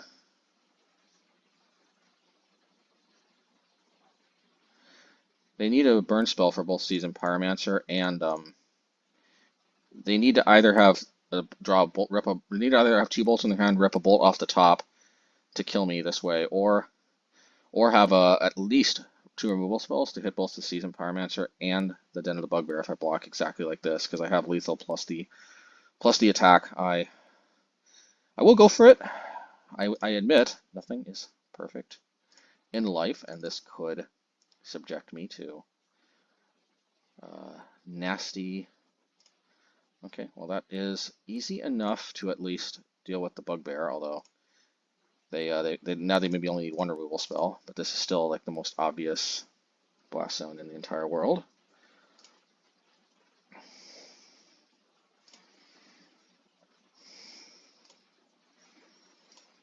Okay, 1, 2, 3, 4. So there's no way I can both attack and whatever, but if I do this, boom. At least I'm threatening lethal. Let's see if that gets us anywhere. It looks like it did, which is always a good thing. Man, they were playing like I was really worried, but yeah, I mean, you know, hats off to them. They were playing like they knew what they were doing. They psyched me out a little bit, but thankfully we did get there. So that is cool. I like that. That is a cool thing. Normally, I'd assume they were on Saga, but it doesn't look like. I've seen some of these decks that don't play Saga. We do at least have Field of Ruin if we guess wrong. I don't know that we actually want to change anything. I mean, we're pretty grind heavy. I wish we could somehow get more Graveyard Hate, but since that just is not an option, then I guess we could play Artifact Hate, but they don't seem to be a grinding station deck either, so let's just run it back. Do think we have the tools.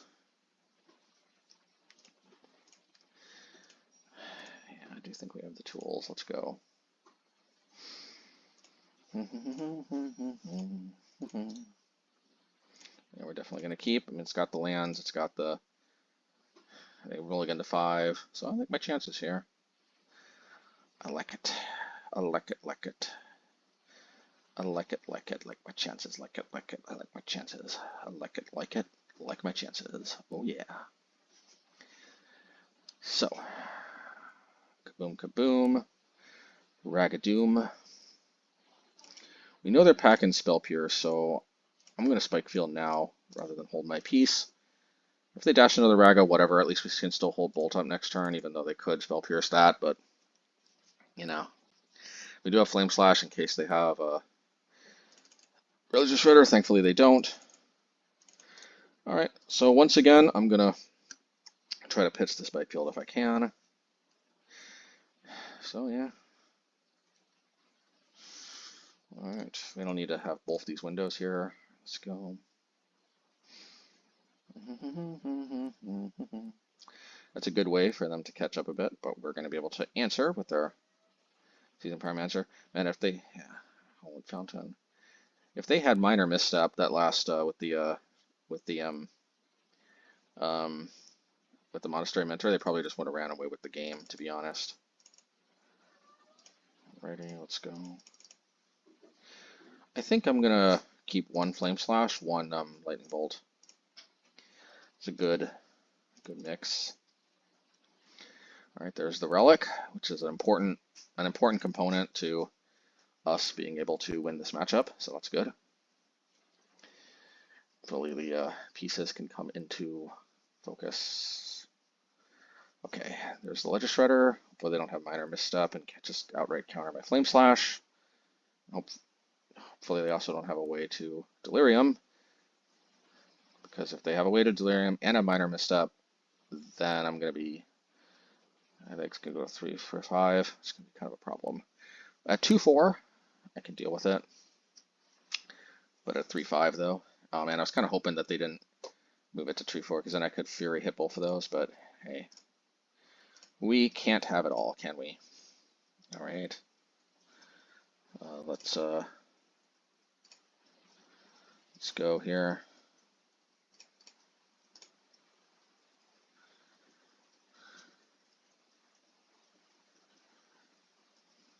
All right, they just gave up. Okay, I'll take it. I'll take it. I don't know what to say.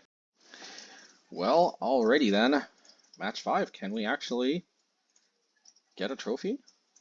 I mean, this hand seems decent enough. Maybe we can. We have to just play it out to see if that's in the cards. We really do. We really do. Let us see. Let us see. Let us see. Oh, let us see. Oh, let us see.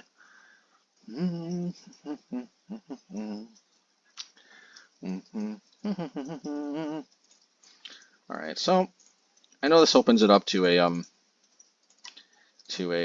prismatic ending, but it also opens it up to being discarded if I just keep it in my hand. So let's just keep this out here and see what happens. Let's get the chat out of the way here.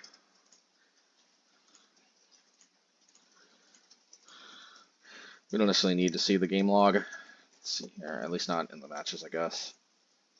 Probably should have hit that earlier, but it is what it is.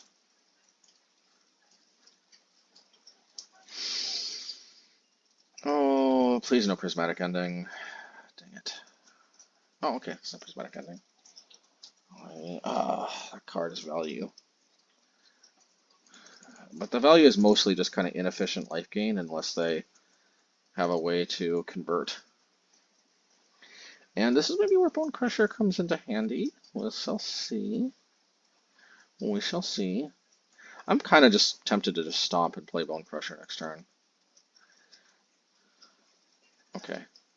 Well, we're not stomping and playing Bonecrusher, because then that just gets killed by the Asmo. So instead, we're gonna do this.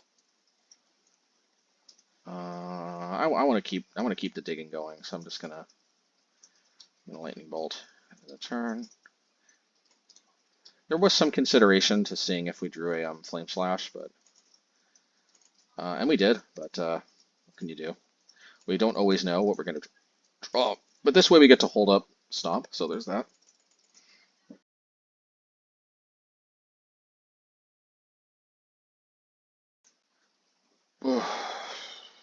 This is not an unwinnable matchup. It's not. I don't know that this is like our best matchup ever, but it's definitely not an unwinnable matchup. Definitely want to slice this before they get card advantage out of it, so there is that. Maybe we can actually Bone Crush in here. It does seem like a possibility. And a turn research desk, maybe attack with Bugbear. I don't know. No, we're definitely going after Saga, that's for sure. So we may not necessarily want to crack the research desk. Although we are kind of looking for Blast Zone. Oh, I think this is a Reanimator deck. So we gotta keep in mind we're looking for a Relic, I think.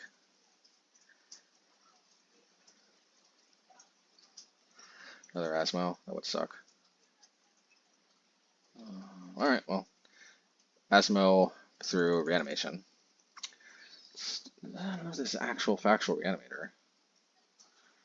Okay.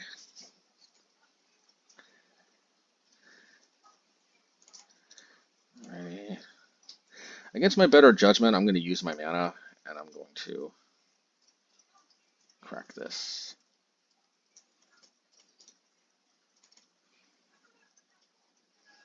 Relic or Blast Zone, please. I really like these Mishra's Research Desks. I know that might be greedy, but they just really help power through my deck in a very real and not speculative way. They really do. I absolutely, and also I may have to search real hard for all these fielder runes too. Let's hit this, play the research desk, and go from there. They can generate so many food tokens here. We are ahead on the clock though, so there is that. Hopefully they're not playing actual Reanimator. We really need to dig to that Relic, just in case.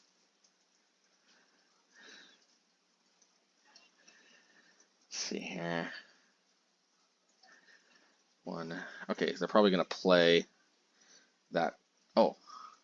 Oh, I was hoping I wouldn't see this card. Deals damage to any other target. I literally can't deal with this card. My entire deck's philosophy is built on dealing damage as my way to deal with creatures. So I think they got my number, unfortunately. I mean, I guess I have to play to my outs, right? But we're gonna definitely try to lean on Blood Moon and Magus to try to cut them off of mana to cast this, because this is a little humiliating. It just prevents the damage. We just can't, and not only that, it deals it back. It's just not a lot. This card is like not that great in my opinion, because there's so many cards that just kind of have its number. I guess we'll just play out Obosh. I mean, Bonecrusher. I'm really not feeling this, but technically racing somehow, even with these food tokens, is our only way. We're immediately on a 4-turn clock though, which we pretty much have no way to either block or to actually deal with. All our removal is damage based. I think I just have to own that's just one of the weaknesses of this deck. I mean, I think Rakdos Scam doesn't really have many. I guess Terminate, but I mean, one of these days they're going to print a pro red creature with like the same stats, and then Terminate doesn't hit it. But I guess they have Shield or Addict. One of these days they're going to print something with protection from black and from red. So like then what do you do? Like I guess people will splash a third color. I don't think that's a justification alone to splash another color, because they keep printing powerful cards that just kind of hose one color. And this does effectively have pro red for the most part. I mean, creature combat is pro red. I think it's a wrap because they can just deal with this, and then there's no way I race. So what we have to do is we have to lean pretty hard on the Blood Moons, which we already were kind of incentivized to do because of the Urza Saga, but now we're really incentivized. We still don't know if they're also a Reanimator. I doubt it, but well, they're at least partially Reanimator because of the Unearth. So I don't know if Bonecrusher is that necessary, although it obviously is necessary if we want to race. But yeah, I don't know if Unholy Heat is actually that necessary. I think we're gonna play 2 Shattering Sprees. I think that is a reasonable compromise, and the rest, yeah, the rest kind of is what it is. Oh, I guess I do have a way to deal with the Vindicator. I do have Blast Zone, but yeah, I do have Blast Zone actually. Maybe I gave up too soon actually. I might have been able to. I just didn't have enough mana because I would have had to spend. I don't know. I guess the very next turn I could have ripped a Blast Zone. I could have juiced it up to 2. I mean, juiced it up to 5 next turn. Spent an entire turn, gone down to 5. I would have taken 2. I would have taken at least 1 hit with the. Well, maybe not if I pitched Fury. No, I don't think it was happening, but I totally forgot. I do actually have Blast Zone, so I may have jumped the gun. But literally, I think just 1 more turn, and that was a wrap. I don't think I would have drawn Blood Zone, but even if I did, still probably a wrap. No, I almost clicked no by accident because my mouse slipped. Okay. I don't know, man. We got a Moon Effect. I'm not going to be greedy and ask for much more. I'm just not. I'm just not going to be greedy and asking for much more. Oh, yeah.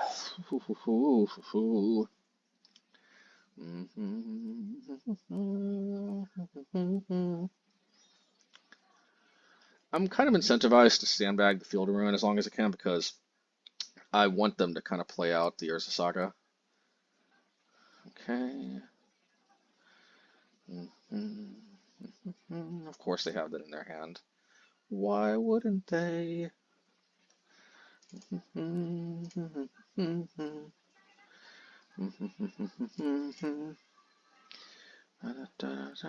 Oh. I might as well, man. If they play Urza Saga, though, it's gonna suck because then that's gonna take the wind out of the sails of this. Because I don't think I can tolerate an Urza Saga.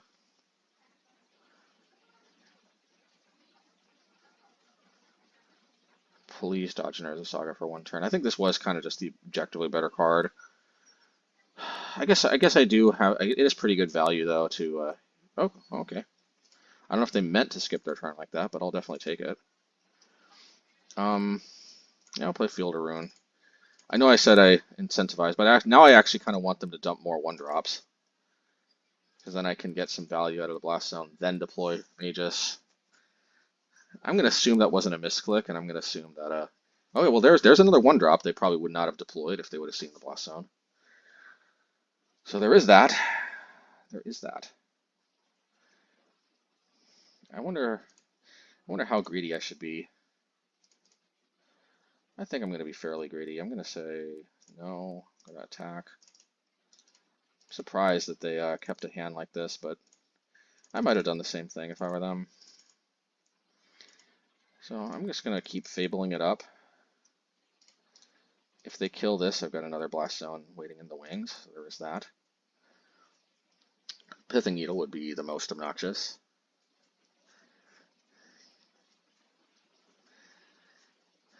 I have to deploy the Magus, though, before the Vindicator comes down. No, maybe not, because I do have Blast Zone.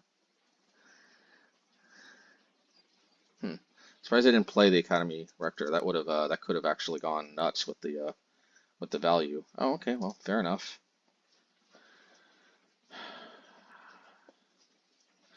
So they get to produce a lot of these different types of tokens. I don't know if they have another Underworld cookbook, but you know, it is what it is. Okay, that's cool. I get to zap both of my Goblin Shamans. Oh, and they get another one of these. Man, that's pretty good value actually. But our Blast Zone gets to do a lot of work too. Let's not forget that.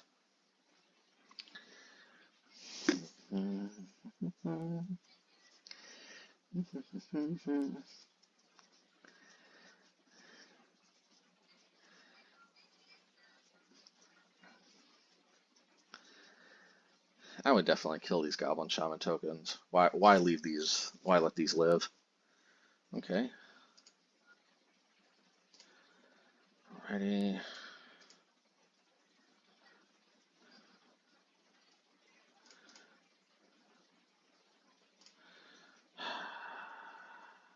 I'm going to discard the Magus.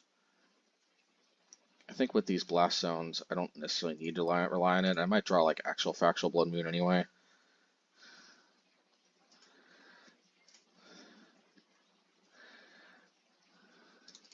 I'm just going to do this just because if they block, like the Fury is extra value, isn't it?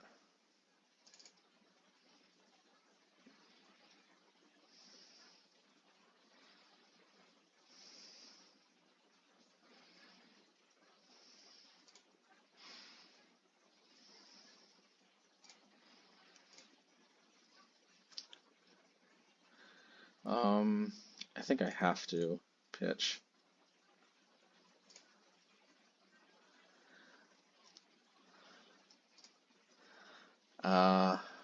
I kind of have to deal with the Academy Rector, I think.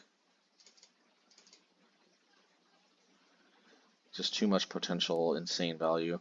And this deals with almost all the cards anyway, so do this. Bam, bam. Bam, bam.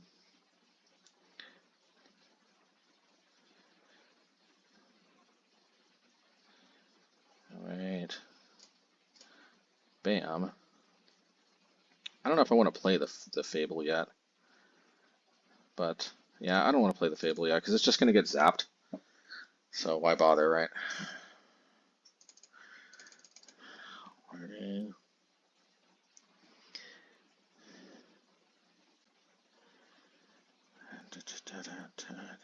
Gilded Goose, cool story, bro. Alrighty.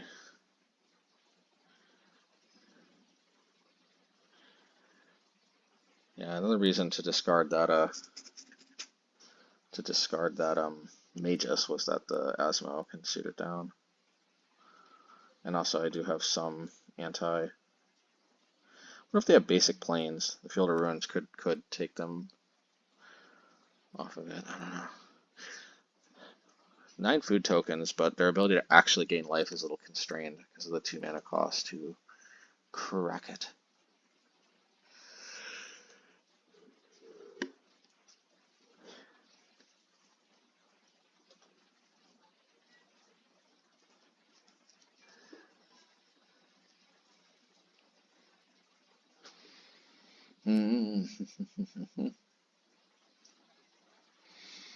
At least we're gaining some serious time on the clock, so there is that. I don't even know why this is close. I think they should start cashing in these food tokens. I don't even know why they felt the need to tank 4 and let me get 2 treasure tokens. But I'll take it.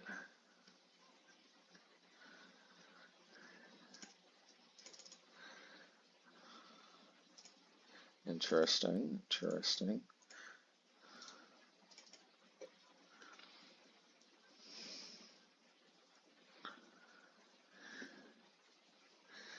Alrighty.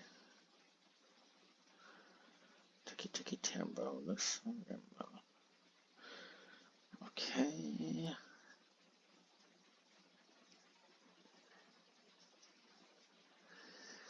Okay.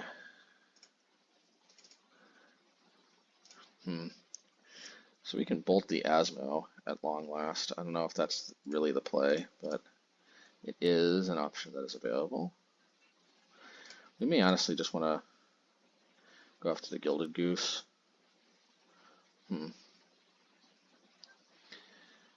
Shattering Spree. I think we want a Shattering Spree that's the clue and the treasure tokens. That's what I think we want to do.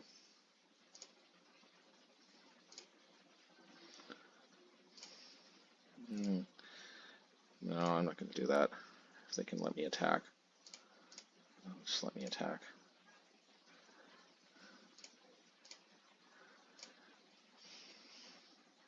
And they're probably just going to zap him down. I don't know why they wouldn't have zapped him down earlier. But that's what it is. Yes. One by one. Zapping everything down. Should I go after the food token too? I am kind of... Well, actually, I have to go after the food token. Yeah, I will.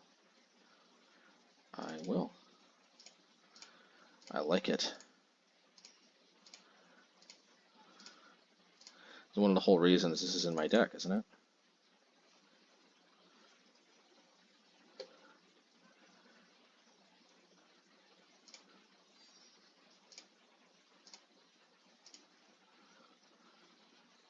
So that deals with all the artifacts, which is nice.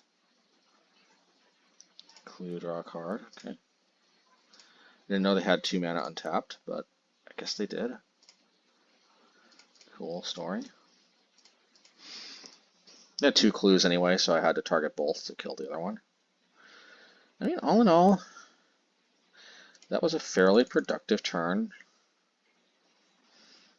Okay, that's not surprising. I can...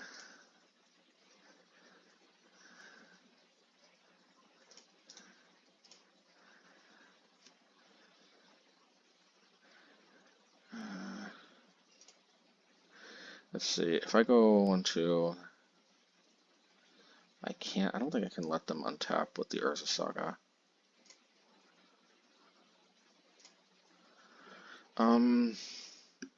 Yeah, so that's what I think I need to do. I think I need to go boom.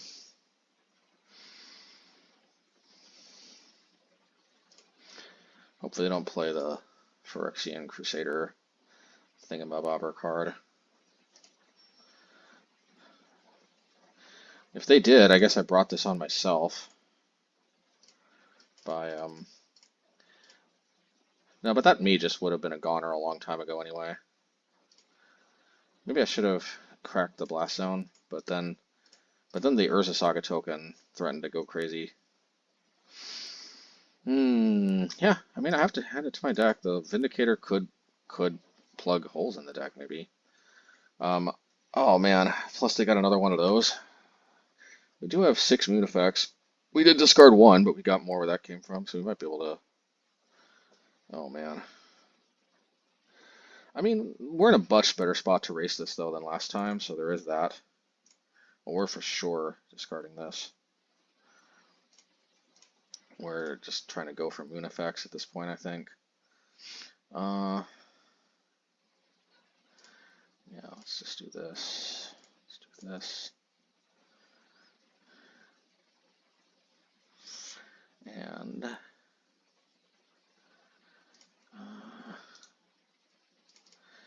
yeah, I would do something with the Fury, but I don't think there's much I can do. And then they get to even get an Urza token. This kind of went off the rails pretty quickly.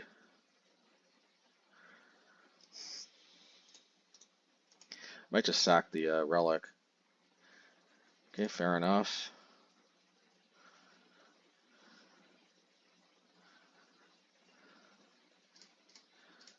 This could be a mistake because of the reanimation aspect, but there we go. So there's that.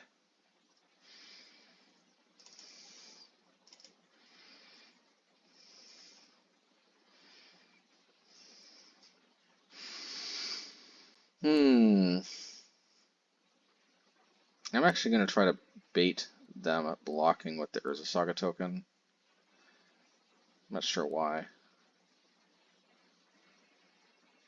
I don't think there's anything too heinous they can do. They might think that I'm relying on this Seasoned Pyromancer token for value, so maybe they'll block one. Plus, they also may just not want to take the life.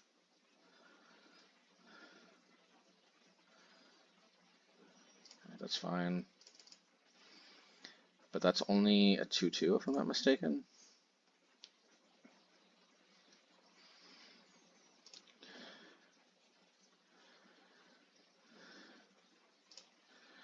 Alrighty. I think I can race this, man. I think I can race this. I really do. Okay, I was not expecting that. But that makes sense, I guess. I'm for sure still just playing the Fury though. I need to get my racing game going. So I guess if I had known this, that they would have blocked like that, they would have been at 4, but I don't know, man. I still think, I don't know if that makes that big of a difference. Every point of life actually makes a difference at this point. What I was worried is what if they had like, I don't know, endurance, something I wasn't foreseeing. Let's see. Let's see what they got here. Kaboom.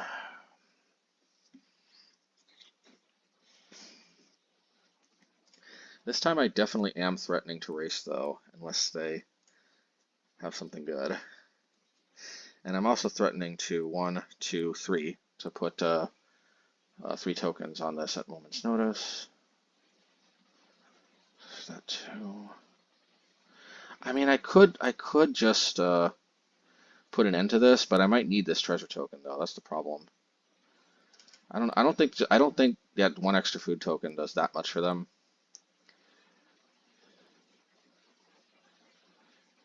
They would have got the food token anyway, regardless of that card, so.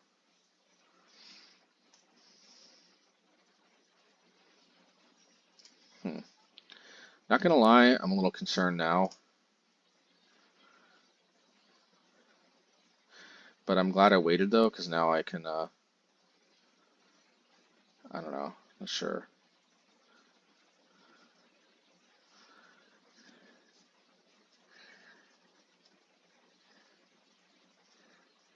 That's a good one. That's a good one. They ran out of the, what do you call them?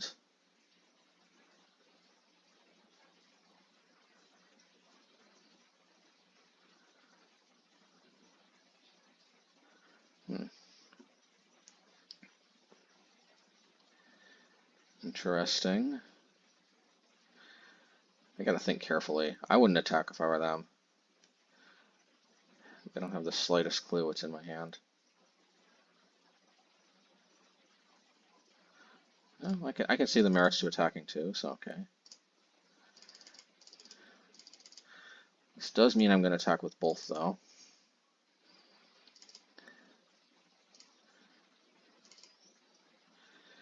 Alrighty. I could have played Obosh. I don't know what I was thinking. Could have played Obosh. I guess what I was thinking is they're going to block the Fury anyway, so.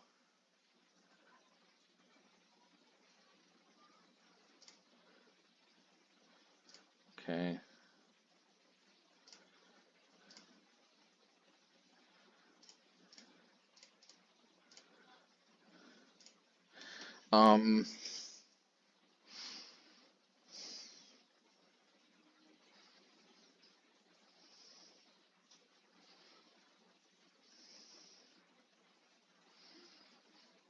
Thinking.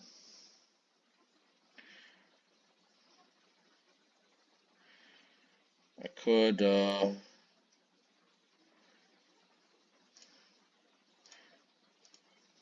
yeah, I'm just gonna crack the relic, crack the blast zone in response to them discarding something with the Underworld Cookbook. I want to at least get that thing out of their graveyard. Yeah, let's just do this.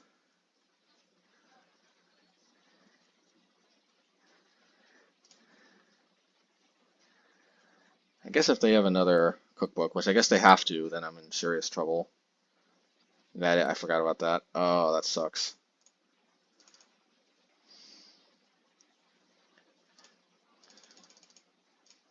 Unless, or they could have another lightning bolt, I guess. I should have just cracked that. I should have just cracked it totally. What was I thinking?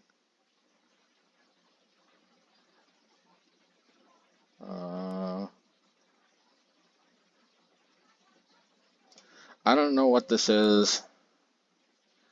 If it's not Pithing Needle, Blast Zone could probably... Oh, that sucks. But, I still think I got it.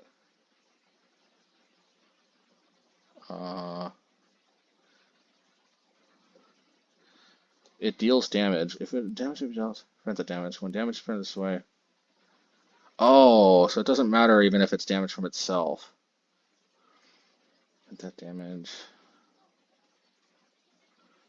I wonder if I'd sack the Blast Zone.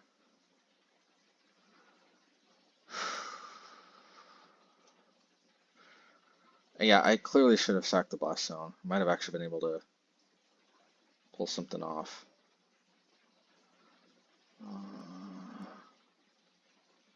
Is there any way to prevent this from happening?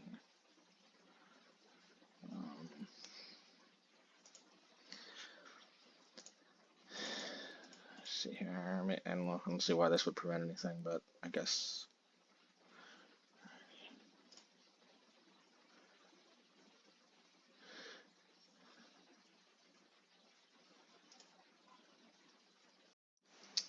All right, post-league wrap-up.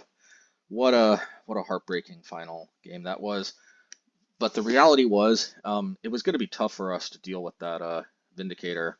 We might have been. I think we could have eked out that game too, possibly. But let's put it this way: if they curve out to like back-to-back Vindicators, and we don't have a Moon Effect, or the Moon Effect. Even actual factual Blood Moon is not a guarantee. They could be playing some type of like Boseiju or something. It didn't seem like, but we only 2 Blood Moons. We can't necessarily count on it. The Mages are a little flimsy because Asmo can be played for 1 red. The cookbooks can be played for colorless. So getting Asmo into play is far from impossible with a Magus in play, and then Asmo can in turn deal with Magus.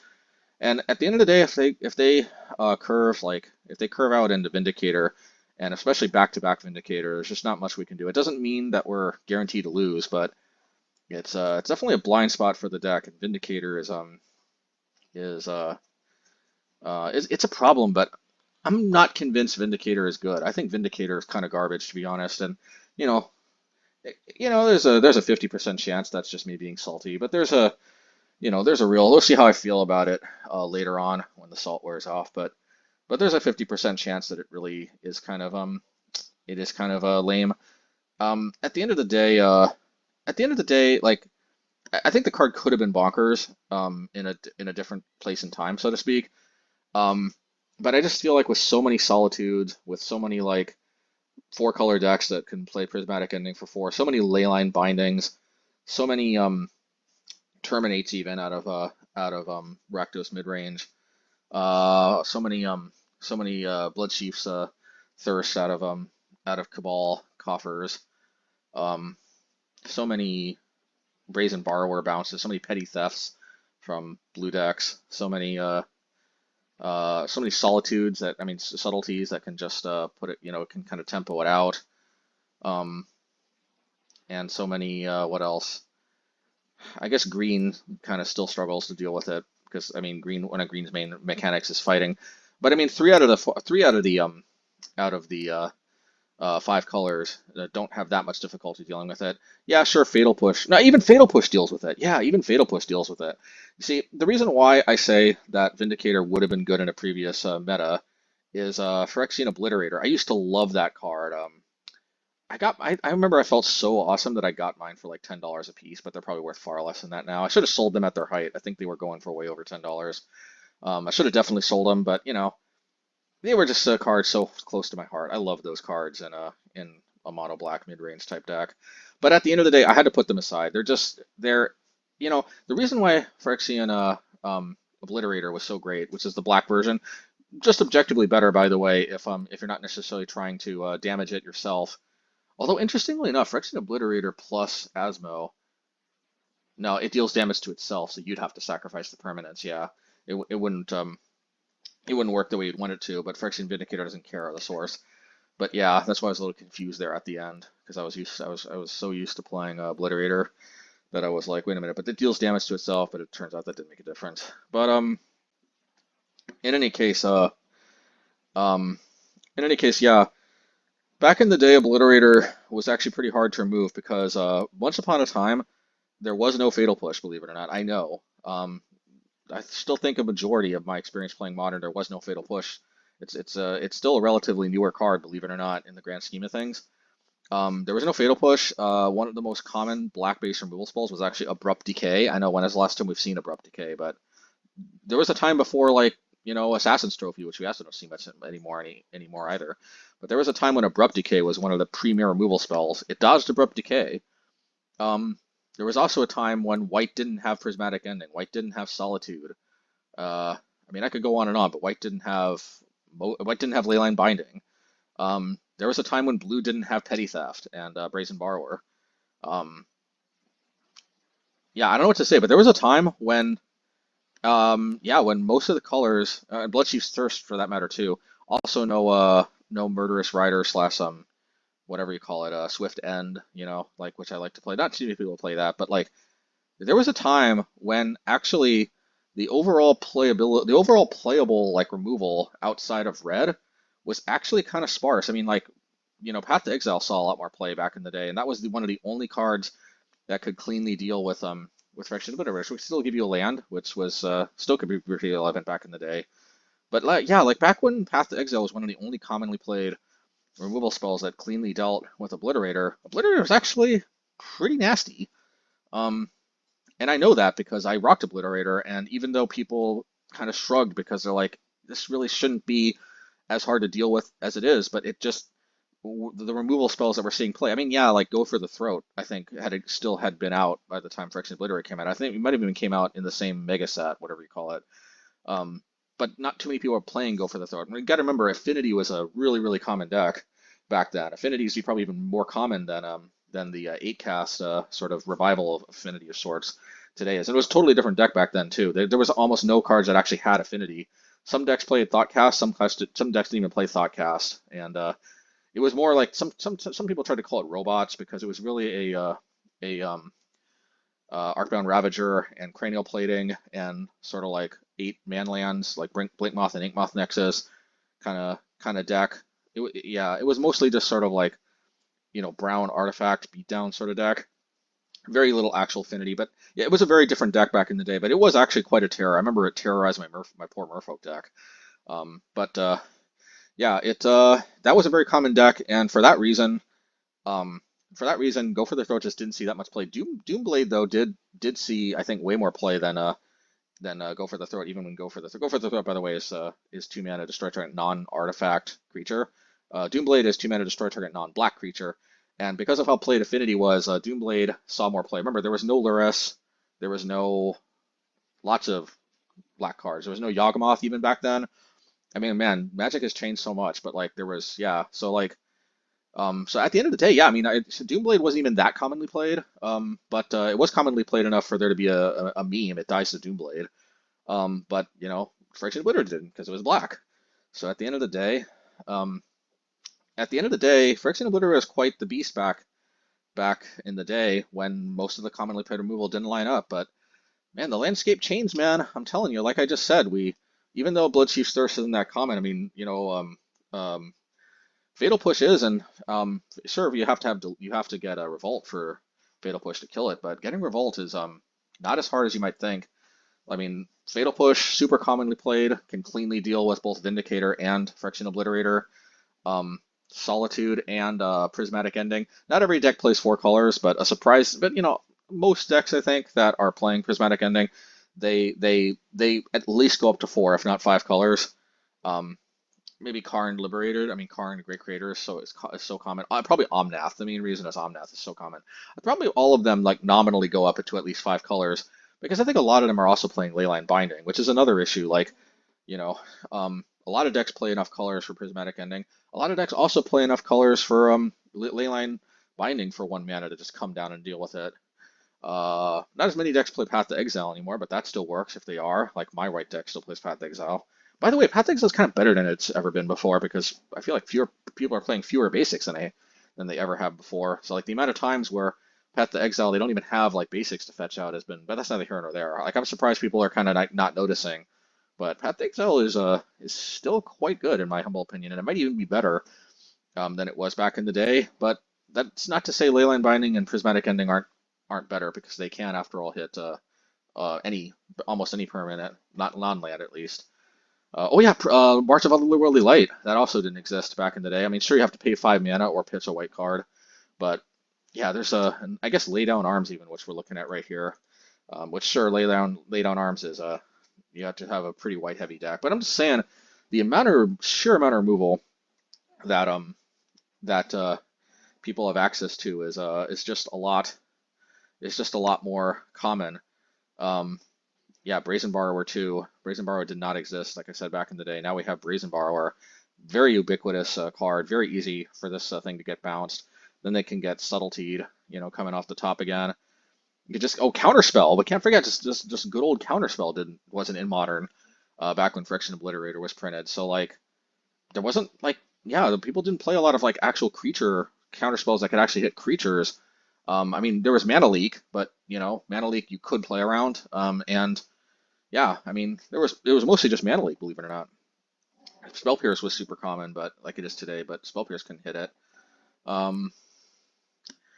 Negate was also super common. Negate couldn't hit it. So like, yeah, you'd be surprised. There was for a lot of reasons. Yeah, I don't know. It could be Salt, but sucks that we lost to a deck that I think Vindicator is gimmicky. I think it's good against us, but I mean, yeah. It's one of those things, man, where like when you play another deck, you realize sometimes you see the downsides. I mean, like from our end, Vindicator just looked way too insanely good, but I'm not convinced. I do play other colors, and I think like against my white deck, I think I'm kind of just begging for them to have Vindicator. So yeah, I guess if you like this content, please like and subscribe. If you got this far, that like button is right there. I'd love if you guys could smash that like button. Consider subscribing, and if you really like the content, consider becoming a patron. I can't promise that I'll be able to deliver a whole lot, but I will at least try to give you guys all early access. I'm getting back in the swing to actually get some more early access going, or some more unique content. There's also some videos in there that have not been published for whatever reason, so if you're really stuffing for more content, one of these days maybe I'll make it easier to access them. But here's the tip, okay? If you do actually become a patron, the videos that are not published that are on my Patreon, for the most part, they either say something like a bonus league or something, or they say or they just don't have like a tag. They just say like league number or something such. They don't have like all the bells and whistles with the league number and the little parentheses that gives a little description yeah, they don't have the usual title bell and whistle I like to put in my videos. So anyway, hope you all enjoyed, and I also want to give a quick shout out to Kevin Rubuk, Roland Schuneman, S. Robertson, Sophus Garrett, Erwin Lopez, Stanley Franks, Kyle Walters, Mark, Z. Cole Smith, Lucas Frank, Andrew Watts, Michael Patton. I think I lost Yuta Lenjanova. I appreciate that I was able to have as many pages as I had for such a long time. But yeah, I think it is. I wish I could do more with the Patreon. It's honestly, I'm honored that anybody is willing to support. Even though I'm not able to do as much as a lot of other content creators. But yeah, super appreciated. Thank you everybody who's still able to support me. But thank you everybody else too. I don't want you all to think that I like honestly, it's I appreciate you all close to the same. Like it's really it really just watching, liking, subscribing. Like it's just if you really like only become a patron if you really actively want to support me, at this point. Like, I just don't want you to get disappointed. But I mean, if you do actively want to support me, if you're really like if you're really that gung ho about me, the only reason I made a Patreon, by the way, is because people were kind of demanding that that I open up availability for them to show some support. That I could only imagine being so lucky that that there were people that actively wanted a way to help me. Truly, I wouldn't have believed it if I told myself this when I was a child. I mean, once you get past the like, I'm actually gonna like be an astronaut or be president of the United States, man, that's a story for another day, man. Life is an interesting thing. You do kind of wonder sometimes like, how your life plays out.